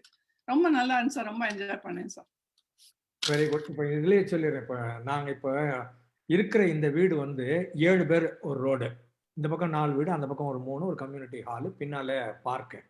இது வந்து ஒரு சர்ச்சா இருந்தது. இந்த சர்ச்சை வாங்கி 7 வீடு கட்டிருக்காங்க, ஒரு ரோடு போட்டுருக்காங்க. இதுல எனக்கு பக்கத்து வீடு வந்து பாம்பேல இருக்கிற தமிழர். அவர் தமிழ் பேச தெரியும், 7 படி தெரியாதுன்றாரு. பாம்பேலே வளர்ந்து வரான். அவர் பக்கத்து வீடு. அதுக்கு பக்கத்து வீடு வந்து தெலுங்காரங்க. இந்த பக்கம் இருக்கிறவங்க சைனா. எதிரில் அந்த கார்னர்ல இருக்கிறவங்க சைனா. அதுக்கு பக்கத்து வீடு வந்து டெல்லிக்காரரு, ஹிந்தி பேசுறாரு. அதுக்கு பக்கத்துல இருக்கிறவர் வெள்ளைக்காரரு. இந்த 7 வீட்டுல ஒரு வெள்ளைக்காரர் இருக்கிறாரு, ஒரு டெல்லிக்காரர் இருக்கிறாரு, தமிழ்நாட்டு தமிழன் இருக்கிறான், பாம்பே தமிழன், ஒரு தெலுங்காரங்க, 2 சைனீஸ் இருக்கிறாங்க. இப்பதான் இந்த காம்பசிஷன். இப்போ இந்த பார்க்கை சுத்தி இங்க போனோம்னா பெரும்பாலும் இது தெலுங்கு பேசுறவங்க இருக்கிறாங்க. அதுக்கப்புறம் தமிழ், ஹிந்தி. இந்தியர்கள் தான் இந்த ஏரியாவில் இருக்கிறாங்க, இந்த கம்யூனிட்டி முழுக்கவே. அது சனிவேலா இருக்கட்டும், ஃப்ரீமாண்டா இருக்கட்டும், முழுக்க தமிழர்களும் சைனாக்காரங்களும் தான் இருக்கிறாங்க. அவன் வெள்ளைக்காரன் விட்டுட்டு போயிடுறான், வானா இது நீயே வச்சுக்கிறா நான் காலி பண்ணி போயிடுறான். ஆர்பிட்ரி அபார்ட்மெண்ட்ஸ் இருந்தாங்க இதுக்கு முன்னால் சனிவேல்ல, 88 வீடு. அதுல கிட்டத்தட்ட 60 வீடு இந்தியர்கள், 28 கூட. அந்த 28ல் 10-15 சைனீஸு, ஒரு இன்னொரு 10-15 வெள்ளைக்காரங்க, 60 பேர் இந்தியர்கள். அப்படி நடந்தீங்கன்னா கேம்பஸ்குள்ள நடந்தோம்னா எல்லா மொழியும் தெரியும். தெலுங்கு, மலையாளம், கன்னடம், ஹிந்தி, தமிழ் எல்லாம் எல்லா ஊர்லேயும் ஏதாவது பேசியிருப்பாங்க. சவுண்டு கேட்கும். அது இந்தியாவுக்குள்ள இருக்கிற மாதிரி தான் இருக்குது. அந்த குரூப் இருந்துச்சுன்னா நமக்கு சேஃப்டி, செக்யூரிட்டி அப்படின்னு பார்க்குறோம். மற்றவன் இது நம்ம குரூப் வரலன்னா அவன் நாடா இருந்தா கூட விட்டுட்டு போயிடறான், வித்துட்டு போயிடறான், சைடே வரமாட்டேங்கிறான். வாங்க, மற்றவங்க வேற யாரும் கேள்விகள் சொல்லுங்க. வாங்க, சுகந்தி பேசுறீங்களா? சுகன்யா, சுகந்தி, அகிம்சிகா வாங்க. வாங்க சுகந்தி வாங்க. வணக்கம் ஐயா. வணக்கம். வணக்கம். அவங்க பேசிட்டு அகிம்சிகா பேசிட்டு சுகந்தி. Okay okay okay. வணக்கம். நன்றி. எப்படி இருக்கீங்க? வணக்கம் ஐயா. வணக்கம், வாங்க. ரொம்ப நாள் ஆயிடுச்சு உங்களை பார்த்து. ஆமா ஐயா, நன்றி நன்றி. நல்ல என்ன சொல்ற, நிதர்சனமான உண்மையை சொன்னீங்க ஐயா. உண்மைதான். பயனுள்ள ஒவ்வொரு நாளுமே நீங்க சொல்றது எல்லாமே பயன் கொள்ளத்தக்க செய்திகள் தான். உண்மை. அந்த நீங்க சொன்னது அந்த விழிப்புணர் செவிப்புணர் அற்றோர்கள் வந்து கூடுதலாக ஏதாவது ஒரு திறமையில இருப்பா கூட பார்த்து அவர்களுக்கு கண் தெரியாது, காது கேட்காது என்றாலும் அவர்கள் பாட்டும் திறமை உள்ளவர்களா இருக்கிறார்கள். நாங்க நேரடியாக இங்க காண்கின்றோம். மற்ற குழு செயல்பாடுகளும் வந்து உண்மையிலேயே அது நாங்களும் குழுவா ஒரு கீப்பா போய்க்க வந்து எங்களுக்கு ஒரு செக்யூரிட்டி, ஒரு பாதுகாப்புன்ற உணர்வுல நாங்களும் அந்த இடத்துல வந்து ஒரு தலைமைத்துவம் மாதிரி தான் நினைக்கிறது. நாங்க தான் முதன்மை அப்படின்ற மாதிரி அதை நாங்க இங்க கண்கூடா பாக்குறது. இது எல்லாமே நீங்க சொல்றது வந்து குறிப்பிட்ட வயசுக்கு இதான செய்தியாயா அல்லது பொதுவாகவே எல்லாருக்கும் பயன்கொள்ளறத மாதிரியாயா? அந்த நீங்க சொன்னது கூடுதலா சிறு பிள்ளைகளுக்கு தானே இல்லையா? அந்த இந்த சிறு பிள்ளைகள்ல ஃபார்ம் ஆகுறது 5 வயசுல ஃபார்ம் ஆகுறது தான் அடுத்த 75 வருஷத்துக்கு ஓடுதுன்னு சொல்றது. ஆனா என்ன சொல்றது, 13 வயசுல எல்லாம் சேஞ்ச் ஆகும் தானே இல்லையா? இல்ல, நீங்க ஏற்கனவே நான் திரும்ப சொல்றேன், அப்புறமா இன்னொரு நாள் எடுக்கிறேன். ஸ்கிரிப்ட் அனாலிசிஸ் பேரு. நம்ம வாழ்க்கை இப்படித்தான் போக போகிறது அப்படின்னு 5 வயதுலயே நம்ம முடிவு எடுத்துட்டோம். மூலக்கதை, திரைக்கதை எழுதிவிட்டோம். அதுக்கப்புறம் வசனம், டைரக்ஷன், கேமரா தான் பின்னால் செட்டப் பண்றோமே தவிர மூலக்கதை முதலே எழுதப்பட்டு விட்டது. 5 வயது குழந்தைக்குள்ள நடந்தது என்னதுன்னு வச்சு அது முடிவு பண்ணிருது. என்னுடைய வாழ்க்கை நான் இப்படி, சொந்தக்காரங்க இப்படி, மற்றவங்க இப்படி, பள்ளிக்கூடம் இப்படி, நாடு இப்படி அப்படிங்கிறதால குழந்தை முடிவு பண்ணிடுது. அதனால எந்த எக்ஸ்பெரிமெண்ட் பண்ணாலும் அது எல்லாருக்கும் பொதுவில் வரக்கூடிய வாய்ப்புகள் மிக அதிகம். ஸ்பெசிபிக்கா ஏதாவது புக் படிச்சோம், ஒரு நல்ல மென்டார் கிடைச்சாரு, இல்லைன்னா ஒரு நல்ல ஃப்ரெண்டு கிடைச்சாரு, இல்லைன்னா நல்ல சூழல் அமைந்தது, அந்த மாதிரி ஏதாவது ஒண்ணு வந்து மிகப்பெரிய காதல் தோல்வி, இல்லைன்னா பண இழப்பு, இல்லைன்னா முதுகுல ஒரு ஆள் குத்துனாங்க, பிட்ரயல், துரோகம், அந்த மாதிரி வந்ததுன்னா வாழ்க்கை மாறுமே தவிர மற்றபடி நீங்க ஏற்கனவே செட் பண்ணதுதான் வாழ்க்கை ஓடும். பெரும்பாலும் இந்த எக்ஸ்பெரிமெண்ட்ல கண்டுபிடிக்கிறதெல்லாம் பொதுவில் வரக்கூடிய, பொதுவாக எல்லார் வாழ்க்கையிலும் நடக்கக்கூடிய வாய்ப்புகள் உண்டு அப்படிங்கிறது தான் இது ஃபைண்டிங். நடந்தே தீரும் சொல்லல, பை அண்ட் லார்ஜ் இது நடக்கக்கூடிய வாய்ப்பு இருக்கு. நன்றி ஐயா. நன்றிகள். வேறு யாரும்? சுகந்தி வாங்க. நன்றிகள். நன்றிகள் அகிம்சிகா, நன்றிகள். வாங்க, நேரம் கிடைக்கும் போதெல்லாம் வாங்க. சுகந்தி வாங்க. சார் வணக்கம். வழக்கம் போல நல்லா இருந்துச்சு செஷன். நிறைய எக்ஸாம்பிள்ஸ். அந்த நீங்க சொன்ன மாதிரி வீடு வாடகைக்கு பார்க்கும்போது அது நான் ஆல்ரெடி பதிவு பண்ணிருக்கேன்னு நினைக்கிறேன். நான் இப்ப இருக்கிற வீட்டை வாடகைக்கு கேட்கும்போது கூட இந்த வீட்டோட சாவி பக்கத்து வீட்டுக்காரங்க கிட்ட இருந்துச்சு. போன் பண்ணி போன் நம்பர் பார்த்து போன் பண்ணும்போது நீங்க என்ன ஆளு அப்படின்றத ஃபர்ஸ்ட் கொஸ்டின் கேட்டாங்க. என்ன ஆளுன்னா என்ன ஆளு, மனுஷங்க தான். இப்படி அவங்க கிட்ட கொஞ்சம் ரவுஸ் பண்ண, இல்லைங்க நீங்க முஸ்லீமா கிறிஸ்டியனா அப்படின்னு சுத்தி வந்தாங்க. நாங்க சாமி கும்பிடுறது இல்லைங்கன்னு. அது எப்படிங்க அது கும்பிடாம ஏதாவது ஒரு சாமிய கும்பிடுவாங்கல்ல அப்படின்னு இந்த மாதிரி போச்சு. வேற ஒண்ணும் விஷயம். ஆக்சுவலா அவங்களுக்கு தெரியுமான்னு தெரியாது, நாங்கதான் குடி வந்திருக்கோன்றது. இன்னைக்கு வரைக்கும் எனக்கு தெரியும். அவங்கதான் போன் பிக்கப் பண்ணி பேசினாங்க, நேத்து வீட்டுக்காரங்க தான். பட் இன்னைக்கு வரைக்கும் அவங்களுக்கு தெரியுமா நான் தான் பேசினேன்றது தெரியல.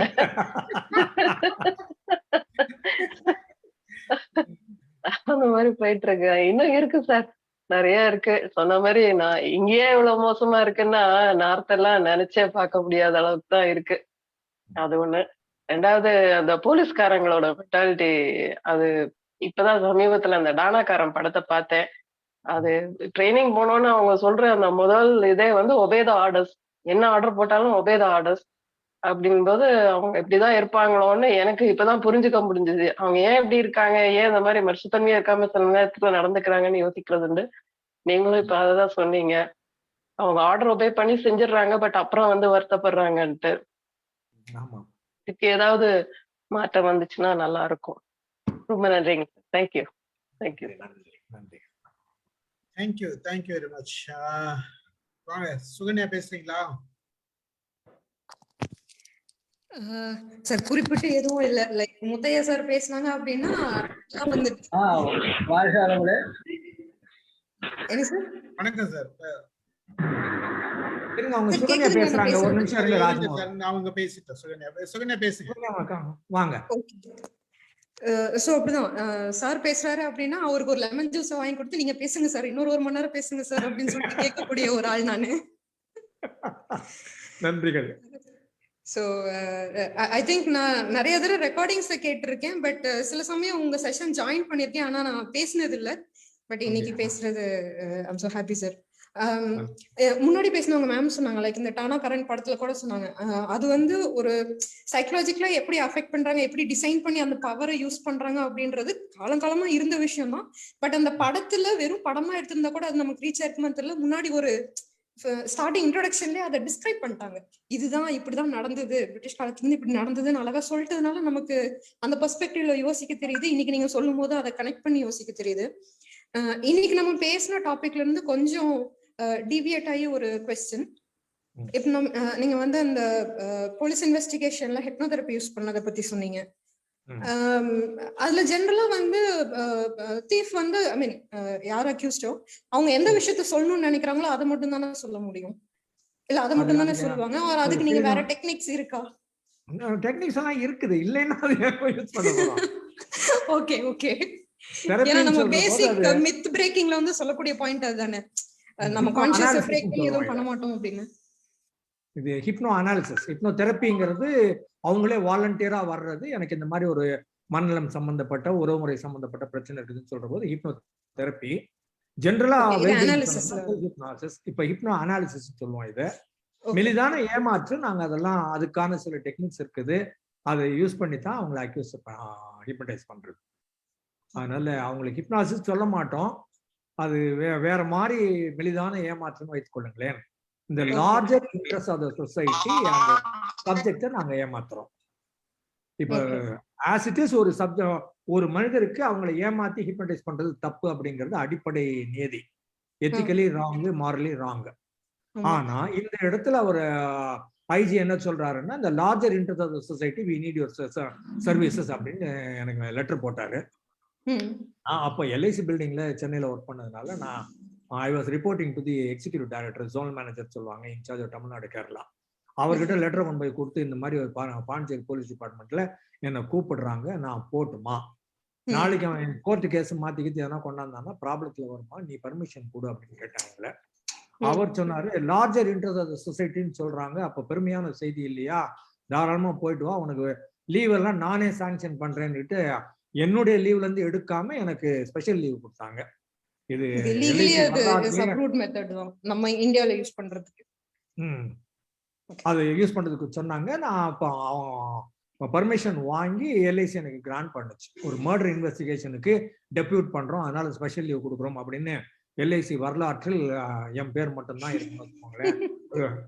அது அங்க ஹிப்னடைஸ் பண்ணி நான் சொன்னேன். அவங்க ஒரு தடவை பண்ணி முடிச்சதும் அவர் சொல்லுவார், இந்த மாதிரி கேள்வி கேளுங்க, இந்த இடத்துல என்ன பண்ணாருன்னு கேள்வி கேளுங்க, யார் கூட இருந்தாங்கன்னு கேள்வி கேளுங்க அப்படின்னு அவர் சொல்லி கொடுப்பாரு. அவர் ஐஜி ஒரு ரவுண்ட் முடிச்சு அதுக்கப்புறம் திருப்பி வர்ற போது ஒவ்வொருத்தரையும் பத்தி எனக்கு பிரீஃபிங் ஒன்று கொடுத்துருப்பாங்க, அந்த 6 அக்யூஸ்டும் இவங்க யார் என்ன அப்படின்னு. அவங்க அதை பேஸ் பண்ணி இந்த மாதிரி கேள்விகள் கேளுங்கன்னு எங்க ஓவரால் ஒரு ஐடியா அவர் கொடுப்பாரு. அதை நான் ஹிப்னடைஸ் பண்ணி அதை மைல்டா உள்ள கொண்டு வந்து ஒரு சின்ன ஏமாற்றல் அதை வாங்கி கொடுக்கறது. இதெல்லாம் பண்ணி 1991 ஜான்வரி 92 ஜான்வரின்னு நினைக்கிறேன், 92 ஜான்வரி. அதுல கீழே தான் டேப் ரெக்கார்டர் வச்சிருந்தோம். எல்லாரும் அவங்கள உட்கார வச்சு அவங்களுக்கு தெரியாம கன்சீல் பண்ணி சோஃபா கீழே கட்டில் கீழேன்னு டேப் ரெக்கார்டர் வச்சு அந்த டேப் ரெக்கார்டரை சுற்றி தான் ரெக்கார்ட் பண்ண சொல்லலாம். அந்த காலத்துல வேற டெக்னாலஜி கிடையாது. அந்த டேப்பை அப்புறம் அவர் போட்டு கேட்டு 2 தடவை போட்டு கேட்டு அதுக்கப்புறம் அடுத்து இன்னொன்னு என்ன பண்ணலாமோ சொல்லுவாரு. இப்ப இத பத்தி படிக்கிறவங்க வந்து கிரிமினல் சைக்காலஜி, இன்வெஸ்டிகேட்டிவ் சைக்காலஜியா அந்த பிரான்ச்ல இருக்கிறவங்க வந்து இந்த எக்ஸ்பெரிமெண்ட்ஸ் கண்டக்ட் பண்ற இதெல்லாம் பண்ணுவாங்க இல்லையா? அது எந்த மேஜர் பண்ணவங்களா இருப்பாங்க?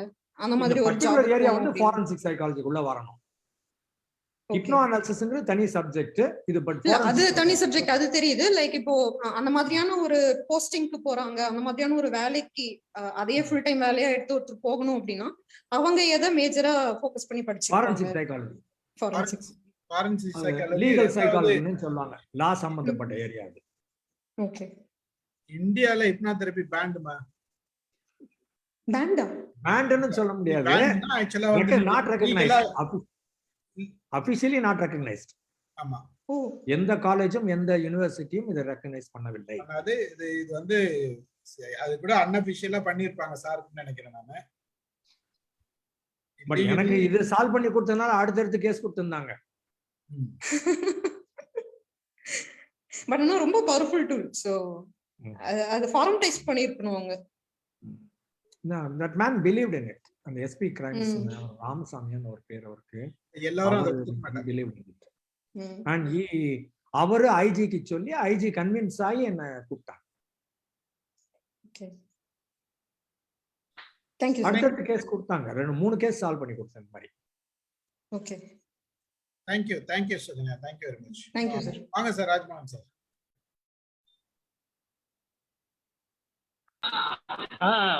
வாழ்களுடன் முத்தையா சார், வாங்க வாங்க. எப்பவும் போல நல்லா கேஸ் ஸ்டடிஸ் எடுத்துட்டீங்க, நிறைய எக்ஸாம்பிள்ஸ், அது ஒவ்வொன்றுமே நல்லா இருந்தது.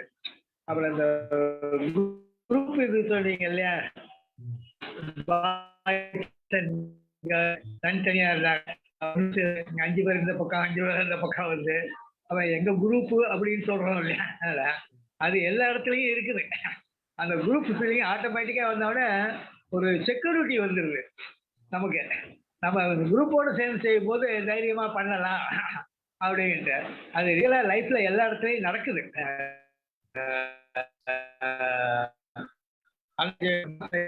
எல்லா இடத்துலையும் இப்போ நீங்க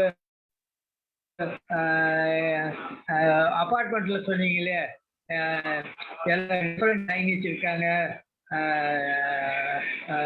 விளக்காரங்க இருக்காங்க, தெலுங்கு ஸ்பீக்கிங், எல்லா ஒரு குரூப்பா இருக்கும்போது நம்ம இந்தியன்ஸ் மட்டும் சேர்ந்து உள்ள இருக்குமாருங்கள. ஸோ அந்த மாதிரி எனக்கு ஃபீலிங்ஸு டவுன்ஷிப், பிஹெச்சி டவுன்ஷிப்ல இருக்கும்போது எல்லா லாங்குவேஜஸ் தான். அடுத்தது வந்து கீழே ஒரு பெங்காலி, இந்த பக்கம் ஒரு மலையாளி, அவர் எதிர்த்தாப்புல ஒரு குஜராத்தி, ஒரே இதில் அந்த பக்கம் லெஃப்ட்ல போனால் ஒரு முஸ்லீமு, அந்த பக்கம் கீழே ஒரு கிறிஸ்டியனு.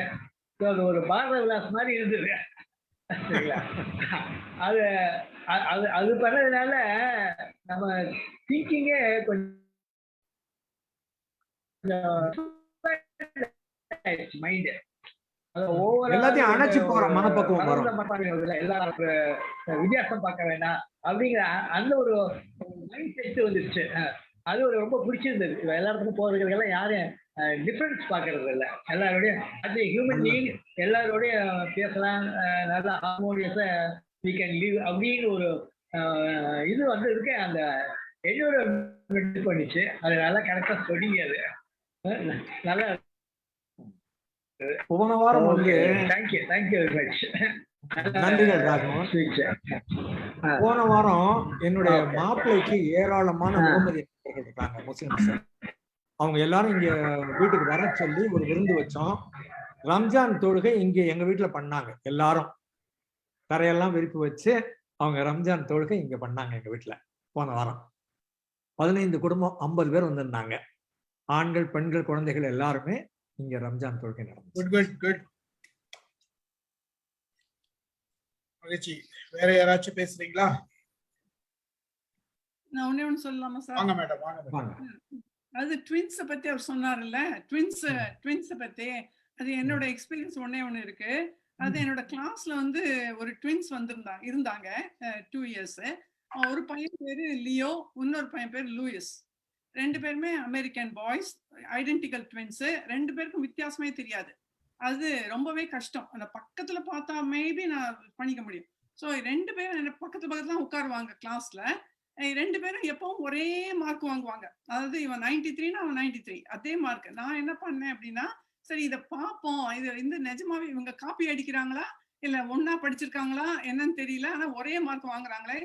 லூயிஸ ஒரு பக்கமும் லியோவை ஒரு பக்கமும் ஒரு செமஸ்டர் முழுசும் அவனுக்கு பிடிக்கல. நான் சொன்னேன், பாரு இது வந்து இங்க வந்து அப்படி நம்ம டெசிக்னேட் கொடுக்க முடியாது, அவங்க நீங்க தான் உட்காரணும் சொல்லக்கூடாதுங்க. சோ நான் முதல்ல அவங்க தனியா 2 பேரையும் கூப்பிட்டு, நீங்க 2 பேரும் கரெக்டா தான் படிக்கிறீங்க, 2 பேரும் நல்லா தான் படிக்கிறீங்க, எனக்குள்ள ஒரு கியூரியாசிட்டி, உங்க 2 பேரையும் செப்பரேட் பண்ணி வச்சா அதே மார்க் வாங்குவீங்களா எனக்கு பார்க்கணும்னு ஆசையா இருக்கு. அதனால நீங்க தப்பா நினைச்சுக்காதீங்க, நீங்க கிளாஸ்க்குள்ள வரும்போது நீ இங்க உட்காந்துக்க நீ இங்க உட்காந்துக்கன்னு சொல்லி விட்டேன். ஒரு 3-4 வாரத்துக்கு அப்படிதான் உட்காந்தாங்க. ஆனாலும் அதே மார்க்கு, இது 90 இவன் 90 எது தப்பு விட்டானோ அதே அவனும் தப்பு விடுவான். அப்போ நான் நினைச்சேன், இது என்னடா இது ஒண்ணும் பண்ண முடியாது போல இருக்கு இவங்கள அப்படின்னு சொல்லிட்டு அவரை விட்டுட்டேன் நான் அவங்கள. ஆனா ரொம்பவே நீங்க சொன்னது வந்து கண் கூட நான் பார்த்தது அந்த லூயிஸ் அண்ட் லியோ 2 பேரும் தான். 2 நல்ல பசங்க, ரொம்ப ஸ்போர்ட்டிவா எடுத்துக்கிட்டாங்க நான் சொன்னதை. இல்லாட்டி ஏதாவது ஆர்கியூ பண்ணி அதெல்லாம் பண்ணுவாங்க. No I have all the right to sit where I want அப்படின்னு ஆரம்பிப்பான். ஸோ அதனால அதெல்லாம் பண்ணாம ஒழுங்கா பண்ணி உட்காந்துட்டாங்க. அதனால சொல்லணும்னு நினைச்சேன். Very good, very good. Good example. நீங்க கரெக்ட்டா ஞாபகம் வந்து கரெக்ட்டா சொன்னீங்க நீங்க. Real life examples R useful. Right. Thank you very much. சிவகனி பேசுறீங்களா? Good evening sir. As usual interesting session sir. எல்லாமே எனக்கு new information sir. Thank you sir. Thank you very much. Thank you. Mallika madam இருக்கீங்களா, பேசுறீங்களா?